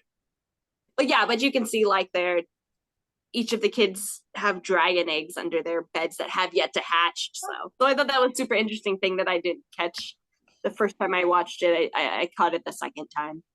But that's how the episode 1 ends. So terrible. Yeah. So season 2, that one's still pretty fresh. We just watched that one. So you can help, Ed. Yeah. I don't know how much help I'll be. I know it starts off with Aegon finding out about the death of the child and basically just like, I want to go to war now. He declares war. He's like, it's happening, and then Arnold's like, no, your highness, that's not, my lord. And he's like, that's fucking go time. Yeah, and he's destroying the whole like city that Viserys was like building the whole time in I was 1. Mad about that when I saw that. I'm like, dude, no. Breaking the shit out of it. Yeah. So pretty much what they do, it opened where we have a shot of like one of the maids with like a bloody blanket coming out of like the twins' room. They're in there like cleaning up everything. There's a lot of drama. All of the servants panic. All of the servants are being ushered out of their rooms. They have dogs sniffing stuff, so they're trying to find like because at this point they have his body. They just don't have his head because that's what blood ran off with, was the boy's head. But but the body is still there. So they're trying to track down who has, his head. And Aegon is losing his shit. He's freaking out. He's declaring war. He's blaming Rhaenyra. Instantly just goes to Rhaenyra. Like, that's the first person he blamed for this. When technically she had nothing to do with it. It was her psycho husband who did all of this, planned all of this out, but he was completely in the dark about it. And then we have, of course, Allison, crying and just, claiming that she's here making it all about herself, by saying this happened because I sinned and we're being punished because of what I'm doing. Blah blah blah, where's me? Making it about herself, except for that one moment when she's like breaking down and about like Helena. But yeah, no, Allison's just a terrible mom, and she doesn't know how to correctly help her children in any way, shape, or form. So then, of course, Otto in his douchebaggy way is just like, look, we got to use this to our advantage. We gotta parade this dead kid around. His first suggestion. He's like, not my dead child. Yeah. And this was also after the king he like because they don't show it in the show, but in the book, Blood is stopped at the entrance to leave by a guard, and they find his son's head in the sack. So, and then the show just shows him in prison already without even being tortured. He gives up cheese immediately. But in the book, it's the reason why it makes more sense is because he's thinking that cheese would be betraying him. There's like an extra paragraph that he gets in the book explaining what's going on inside his head, but they don't show it in the show. He's just in prison, and then fetish foot guy walks in with torture tools, and the Blood gives up cheese immediately, and he's like, "Are you gonna hurt me?" He's like, "No, but I can't speak for Its Majesty." And then King walks in with the mace and it bashes his face. Yeah. He gives up Cheese and Damon. He says that Damon's the one that hired him too. So he gives up both of them. And then the king, because he didn't know which rat catcher it was, which I thought was like it's fucked up, but a smart solution because like if someone did that to like my kid and that's all the information I had, he executed all rat catchers. Like, oh, I don't know which one it is. And Otto's like, well, you killed all the innocents. He's like, so I also got the real one too. Like, no one was talking, so everybody dies. Yeah. So yeah, in the series, it's definitely them. It's definitely like, you know, Aegon reacting out of his emotions for losing his son. A lot of anger. Yeah, exactly.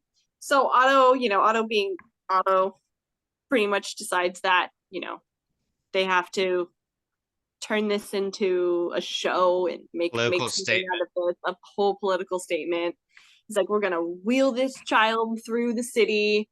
We're gonna have Allison, Helena there. Renee the Cruel. Yeah, and then we're just gonna be saying all this crap and blame Rhaenyra for everything. Yeah, Rhaenyra, yeah. Nobody is down for that plan. But Otto is Otto, and what he says essentially goes because he's running the scene at this point. The line he says is messed up. Yeah, because he says this may be a benefit for us. Yeah, like so the death of your grandson might benefit.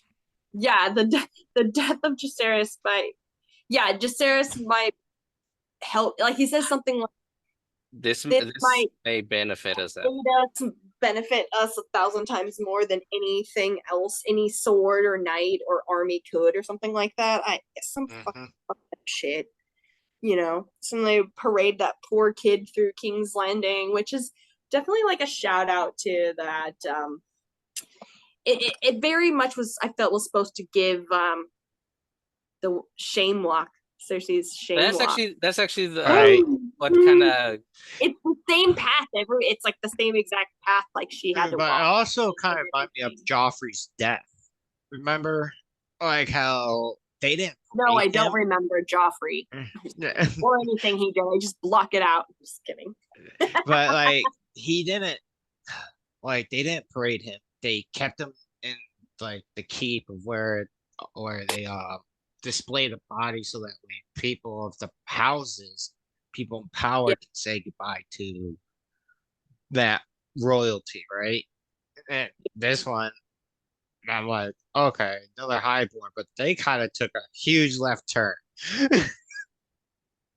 Yeah. Well, then Otto's like, well, we're going to march him to the dragon pit so we can be cremated like all Targaryens are. Just like, okay, stop giving yourself, stop making excuses as to why you're doing this and just really just admit because you want to try to dirty Rhaenyra's name by showing this poor dead kid and blaming it on her. Like, that's what it's all about, really,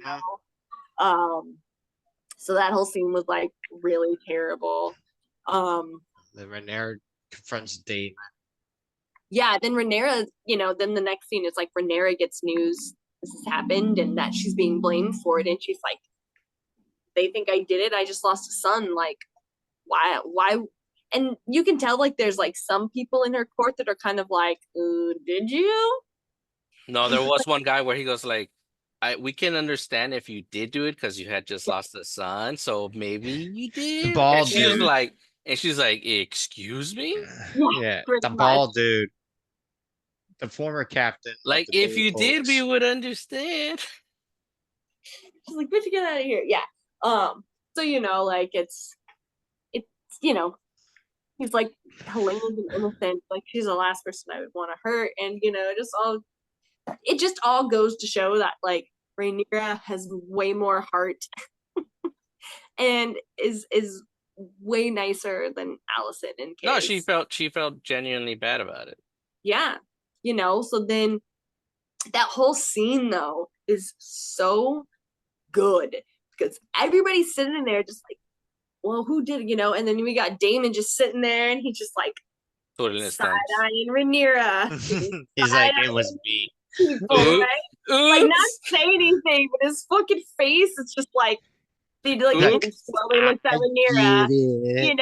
and then I love how like he looks at Rhaenys and then Rhaenys looks at him and then they stare at each other and then it's just all just like those two women figuring it out because I'm sure there might have been some other people that kind of like started catching on, but it was Rhaenys and Rhaenyra that like were 100% looking at Damon like, you fucking bitch, this was you, like, and then right after that is when they had like the whole scene with Rhaenyra actually confronting Damon and Damon saying like, And not after denying that it. was the most atrocious thing, where you just want to reach the TV and smack.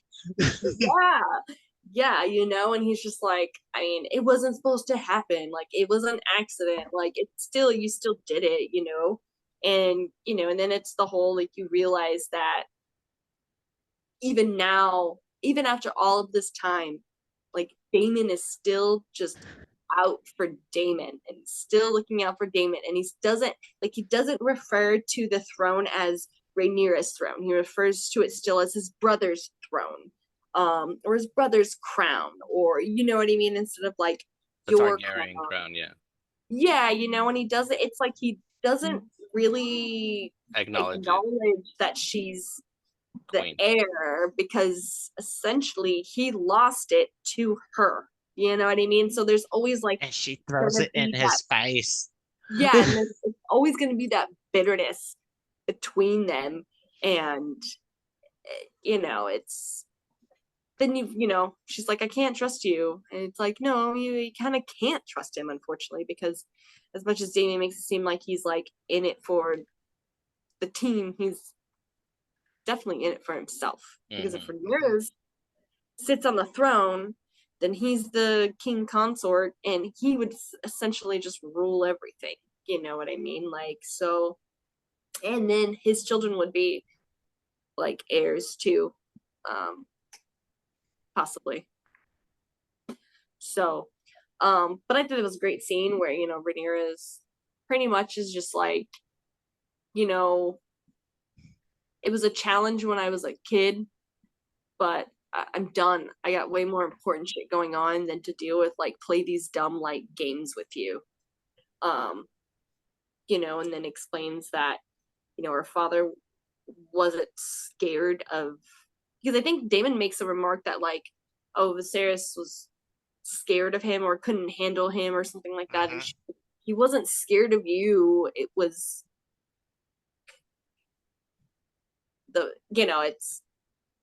it all has to relate back to that damn prophecy. Like the prophecy, like, so that was a really good scene, I thought.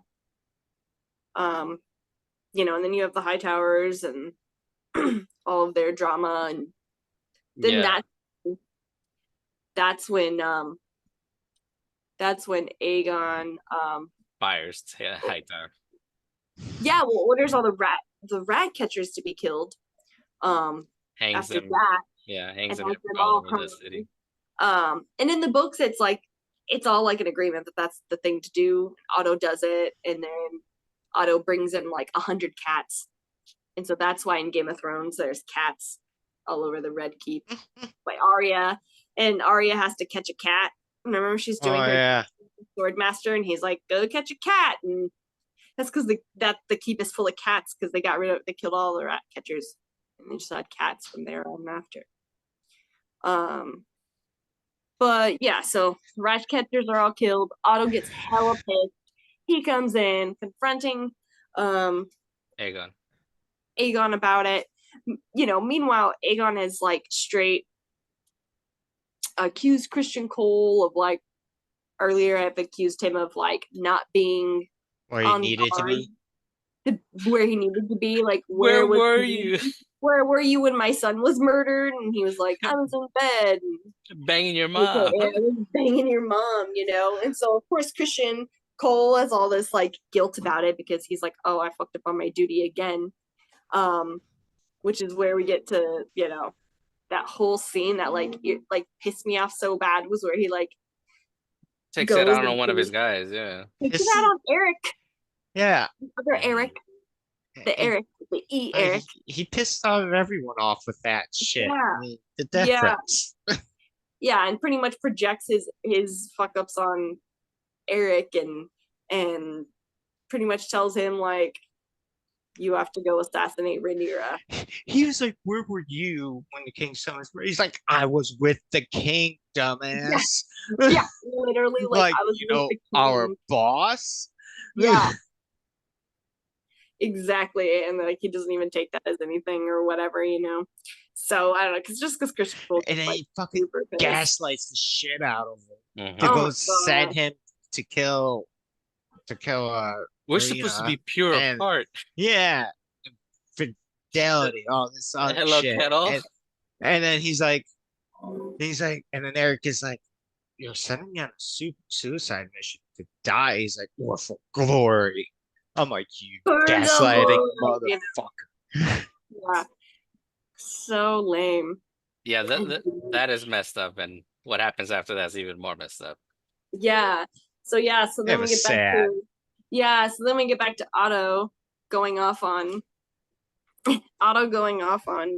Aegon about killing all the rat catchers and how he just keeps making wrong mistakes and how he doesn't know what he's doing. And then Aegon's retaliating by being like, you're not doing anything but just writing letters and blah, blah, blah. And so this is like that moment where Otto like openly admits that like I screwed up. Yeah, no, Viserys was right for not making you the heir. Essentially, it's like what he says. Like no wonder why Viserys his realization that he screwed himself. That like, oh, this was a terrible choice. You can just hear DJ Khaled going, congratulations, you played yourself. Exactly. So then, Aegon fires Otto, fires his grandfather, and then make Christian Cole the Hand, who is the worst choice of people you could pick because he's completely underqualified. He doesn't know anything about politics. He's just a sword. And he's just muscle. He doesn't know anything about anything. All he does is think with his penis and his sword. And his fist. Banging bitches, royal bitches, whatever. So yeah, then, then Christian Cole gets like upgraded to Hand and we can just see it in his face. He's just like, the whole expression, he was just like, oh. Like he was shocked to get like promoted, you know what I mean? Like he wasn't even expecting it. They're like, are you sure about this? And he's like, wait, are you sure? Like even I'm questioning this decision. So that's gonna be So that's gonna be like a shit show, unfortunately, for the Greens, which is great because Christian Cole is just insane. Then we get that quick scene with like fucking Aemon in the brothel. With like cuddling with some lady. He's all just like naked and he's all just like in the fetal position, just like super sad about everything. That like, dude has some like mother issues, like mommy issues / fetishes. Hello, Alicent's his mom. That woman never like cuddled her children a day in their lives. Like You know what I mean? And you can definitely tell like through that, like it's just a great look into just how much this kid has just been neglected Yeah, and not given the love that he needs, that he has to go to like a prostitute for it. to get coddled. Yeah. To There's just this get cuddled. Yeah. there's a scene in episode in the first season where Eamon is like, jerking it, and his mom comes in and she tells him like, dude, you need to grow up because you got to be king someday, and she just like slaps him. Yeah. And that you can kind of it gives you an idea of like the kind of mom Alicent is. Yeah. She's not a mom that she's a duty mom. Like it's not all nurturing whatsoever. her. No, yeah, and it's definitely it was extremely prominent when like she goes into the room to tell Helena that they got a parade around the city and they have to ride in a carriage, and Helena's just like wrecked, and she's just like, I don't want to, and she's like, well, I don't want to either, but I have to, so you have to. It's just like, and then she had the audacity to be like, "Oh, what you saw the other night."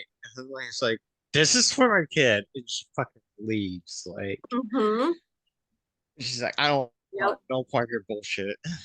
Yeah, exactly.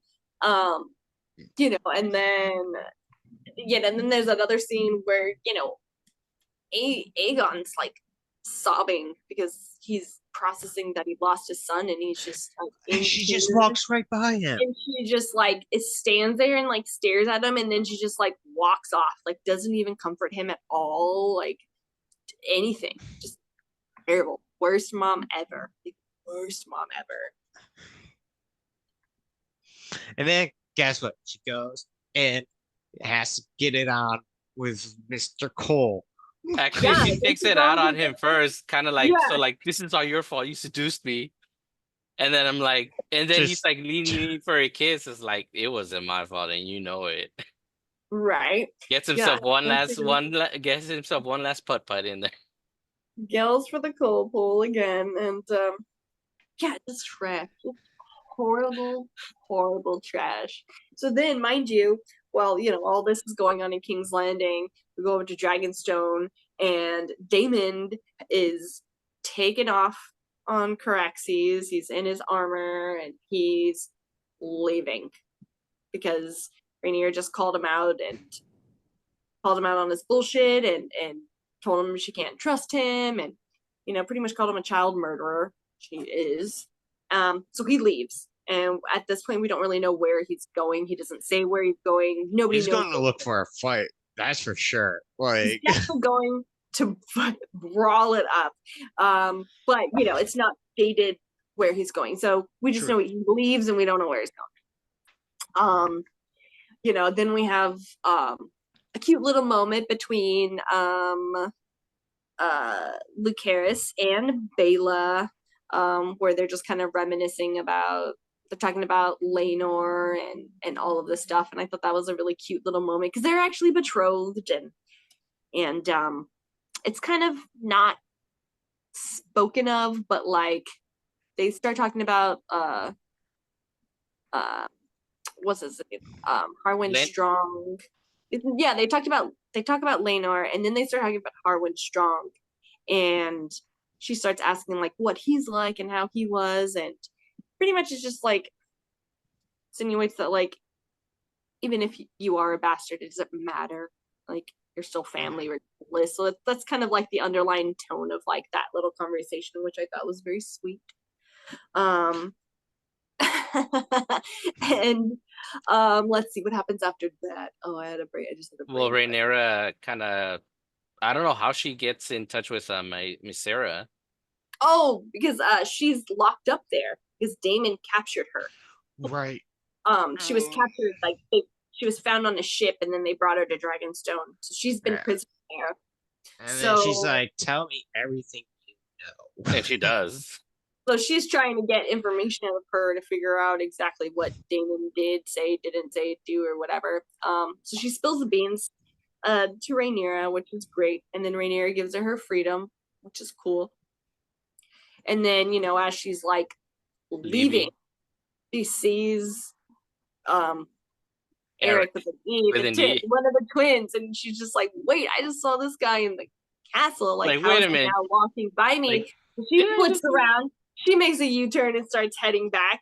And then so this is when we realize that Eric has made it. And now we follow him, and he infiltrates the castle, and he's sneaking around, and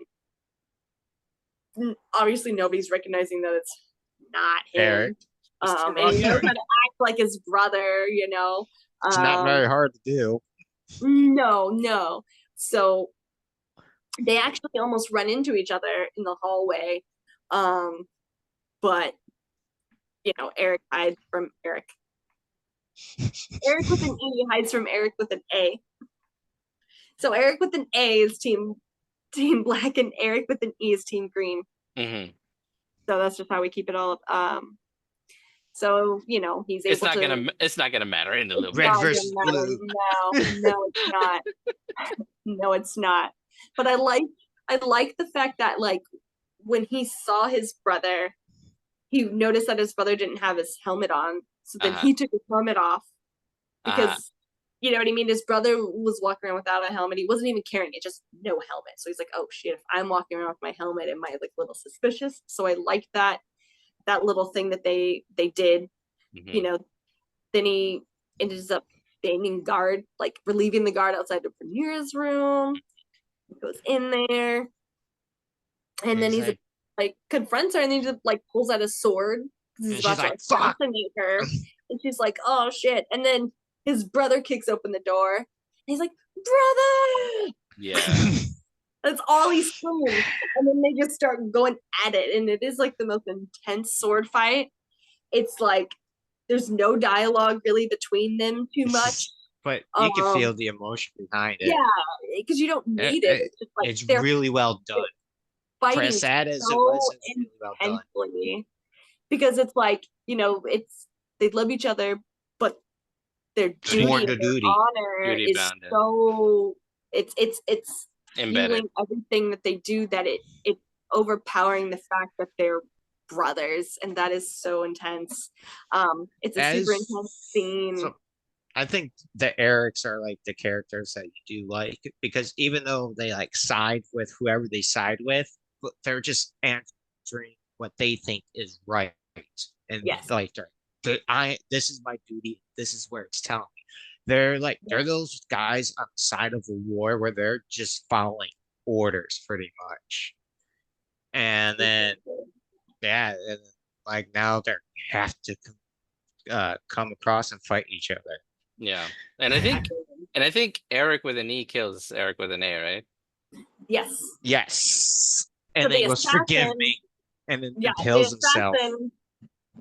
Kills his brother, and he could have assassinated. He could have tried to go for Rhaenyra at that point, but he kills himself. And in the books, it's there's no definitive. There's a few different views of how it went. Someone says that it was a quick fight and it was over really fast, and then someone said it lasted for over an hour, and then someone said that they died in each other's arms from mortal wounds, and then another story says that Eric with an A died, and then Eric with an E died 4 days later. So you don't really know exactly the true tellings, but the story of these two brothers and their fighting and how intense it was, is like something that like goes down in like Westeros history. You know what I find they put it in there. You know, also I found crazy about it. These two didn't have a lot of screen time versus two other brothers that fought to the death, the Mountain and the Hound.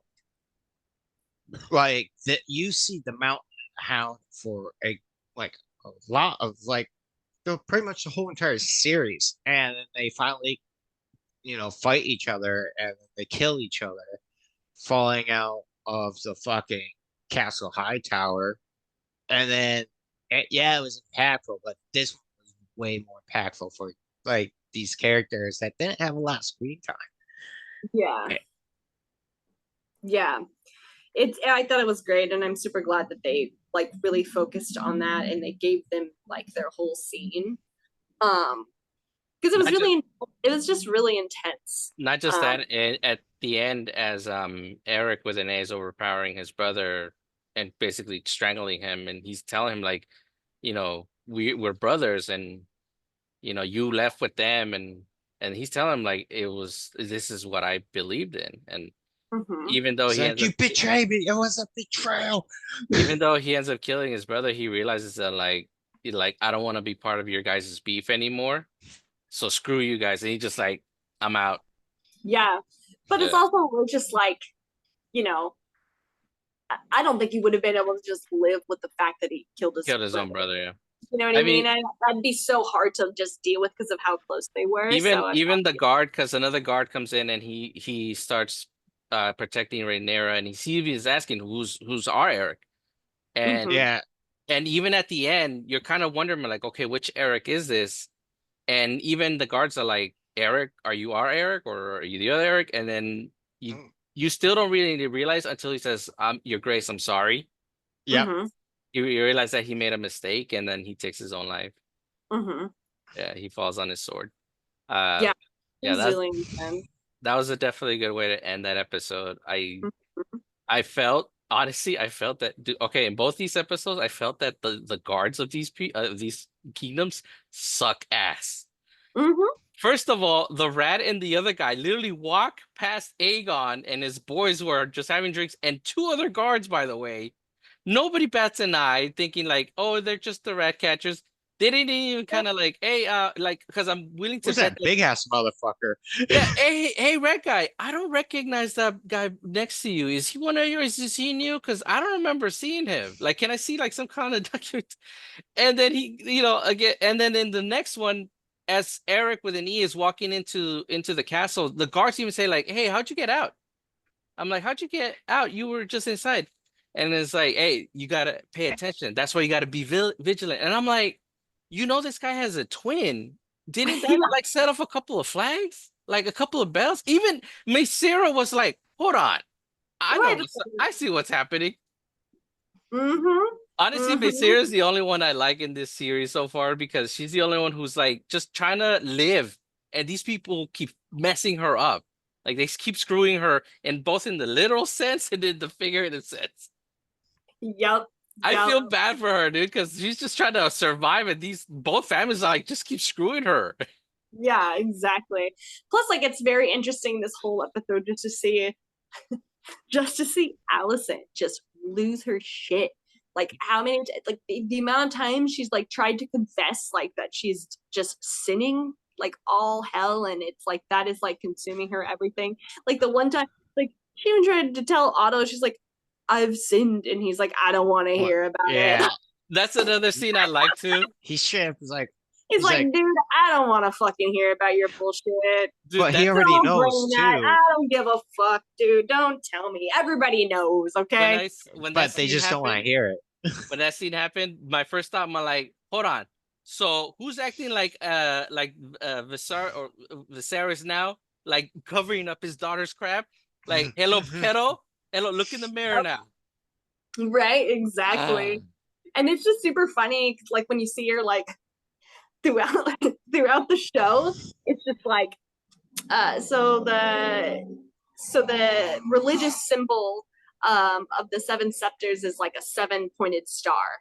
So you see that on a lot of stuff related to like the high towers. There's like 7-pointed star, like she'll have a pendant, or it's on like a pin, or like a thing, or it's like the candlesticks. And throughout the whole series, like the first couple episodes, even the beginning, like she goes from like wearing like this little pin right here, just to wearing like this whole ass necklace with like all these things just covered in as many of these like 7-pointed stars as she can, like just cover. It's like the equivalent of just covering yourself in crosses, just to be like, 4 crosses I have on. Like, you know what I mean? Like the whole like battle, like struggle with her and her like sinning and her just doing shit, and then she at the end of it, she just does it again anyways. The whole thing. She's the last time. the whole thing she's been like, I need to tell someone I'm sinning. No, I don't want to hear about it. And then she just does it, goes back and does it anyway. It's just so funny just watching Allison just lose her fucking shit. She was probably wearing all those crosses to cover all the hickey she had. Exactly. It's like, just every shot she just has another thing or one more or it's bigger or something. It's just every scene it just gets worse and worse the more she's like out about it. Each cross is probably every time she gave in. Yeah. She's got a whole dress of crosses. Honestly, man, everybody's just the worst. They're all just the worst. They're all just the worst. I mean, they are, but I mean, the show's definitely. I can tell the show's definitely trying to put us on the route of team, like they want us to be behind Rhaenyra. Definitely, I was behind her up until episode 4, and then I'm like, oh, I don't like you anymore. I don't like you anymore. You too, Kristen. I hate you now. Get out. Hope you die.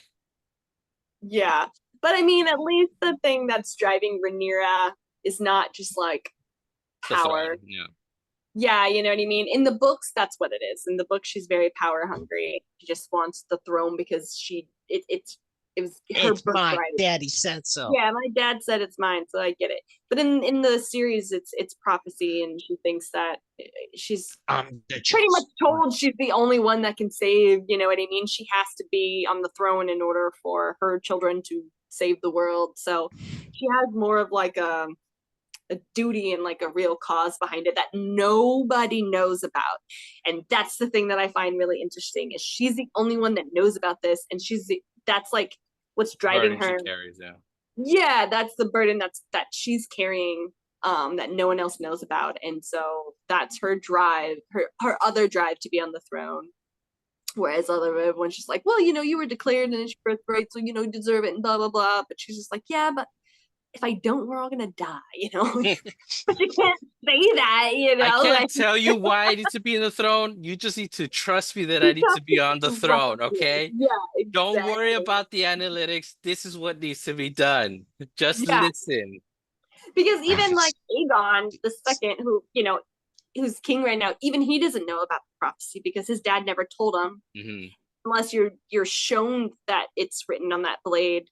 When it's put into heat, you're not gonna just put it into heat to heat it up for. Yeah, and I'm pretty sure Allison didn't tell him either. Well, Allison doesn't know about the prophecy either. Well, she knows bits and pieces now because she heard Viserys. She doesn't know it was a prophecy. She just thought Viserys was mumbling his last words. Okay. Yeah, she just thought he was mumbling his last words and that he was saying that, it's actually Aegon that needs to be on the throne, for the better of the realm, So she doesn't know about, the only one that knows about the prophecy is Rhaenyra. And Rhaenyra thought that Daemon knew about it because he was the heir for a long time, but Viserys never explained it. And so there's like an episode on like what the last episode of the first season. Mm-hmm. It's where, Daemon and Rhaenyra get into their first disagreement and he like chokes her out.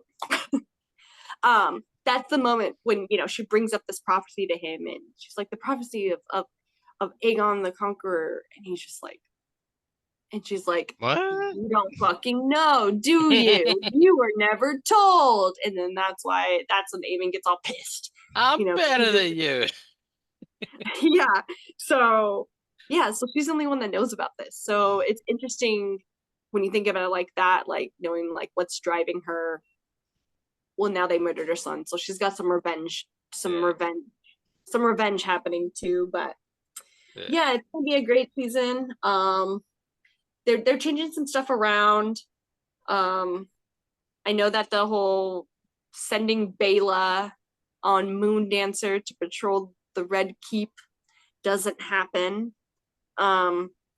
So they're changing that story up, and they're making Bela a dragon rider sooner than she was one in the books, in terms of in the book she's a dragon rider and she has a dragon, but her dragon's a lot smaller and she can't really use it right yet. It's just not the right size. So but it's interesting how they're speeding that up. So they're putting her into play way sooner than she actually is put into play in the books, which can cause a lot of drama. But the next few episodes should be really good. I know Damon's about to go stir up some shit on his dragon. The next few episodes should be violent, like yeah. really violent. Yeah. We're definitely gonna see some dead dragons in the next couple episodes. That's for sure. Some dragons are gonna be getting murdered. But it should be really interesting. I feel like these last couple episodes have just been building up a lot. There's been some intense scenes, and they're intense, like, beheading of a child, and then two twin brothers like fighting to death for their own personal honor. Those are really intense, emotionally, like really emotionally intense. But now we're just gonna get like, oh shit, like shit's going down intense, like. Yeah. Now you're gonna die, and you're gonna die. Yeah. Well. Yeah, get ready for like massive amounts of armies of people to just be burnt to a crisp. Don't get attached to anyone. Oh yeah. Yeah. I mean, and during this whole war, there's a lot of Westeros houses that are just completely like wiped out during all of this time. And there's Red a few wedding. yeah, there's a few houses that, get wiped out in Game of Thrones. Right. But it's nothing compared to how many houses actually get wiped out. Yeah. So when the dragons, the Targaryens were around, taking land and shit. So what we're gonna witness will make the Red Wedding look tame. Yeah. That's saying a lot. Yeah, the Red Wedding is intense. Like, that's still what's going to go down in history as the most intense series. And I don't even know if anything can really top that by just sheer shock value. Just no one was expecting it. No one saw it coming. It was played brilliantly. Yeah, that caught everyone off guard. But this, it's like, okay, we know they're going to go to war with dragons. We know dragons are going to fuck shit up. We know dragons are going to kill other dragons. So it's just seeing it happen. It's just going to be crazy, because we haven't had any like dragon battles. There wasn't any dragon fighting in Game of Thrones. There was dragon murdering. No, Daenerys was just like the Karis, and like people on fire. Yeah, so it's gonna be intense watching the dragons fuck each other up, because they're gonna rip out chunks of each other, and they're gonna get all messed up. Rhaenyra's gonna be like, Cyrex, throw your poison net. Now, poison net? Mortal Kombat reference. I know. But now, like, that's why I'm glad they like dedicated the first 2 episodes of this to be like a lot of exposition, so it can get out of the way. Because it's not only the violence of dragons fucking each other up, it's like watching everyone's descent into madness as well. Like people are gonna, you're like, the backstabbing is gonna hit hard. Everyone's like, just way they're gonna talk shit to each other. Everything. You're like, a lot of intense things are gonna happen. I bet. I mean, if like people are gonna lose it. I bet. Yeah. No, I bet. I mean, we all know that the franchise is just known for that. So get into experience that again. I'm sure the fans are gonna be. You're gonna see like a lot of mental breakdowns and everything. Yeah. Either way, yeah, it looks like it's probably gonna be a very lucrative season 2 for this series.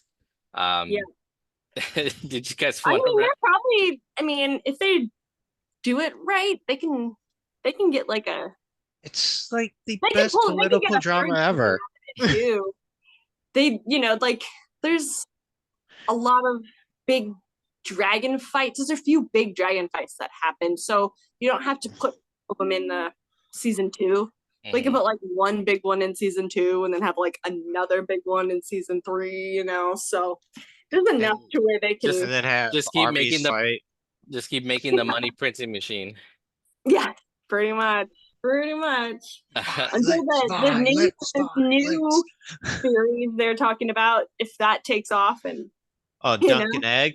yeah, we'll Prequel see how that series. one goes. I really like those novellas. I really hope they do. Like, that'd be great. All right, I guess we should wrap it up from there, guys.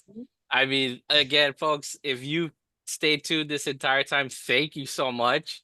It's a lot. It's a lot just to go to show you the lore of this franchise. There's so much to unpack, and you're probably just only getting the bits of it because I guess the books expand more on it. So Oh, a lot more. check out the books. The series is on Max. They stream a new episode every Sunday. Tune I in. think it's like 6 o'clock. Yeah, 9 p.m. Eastern or 9 p.m. Eastern. I'm want to say 8 Pacific. I don't know. I'm not good with time zones. I think it's 6 Pacific, 9 There you go. Eastern. There you go. Either way, it's on Max, a couple of the streaming services. Tune in next Sunday for our discussion on episode 3. I promise it won't be as long. It probably still be pretty long, so strap in for that one, but it won't be as long.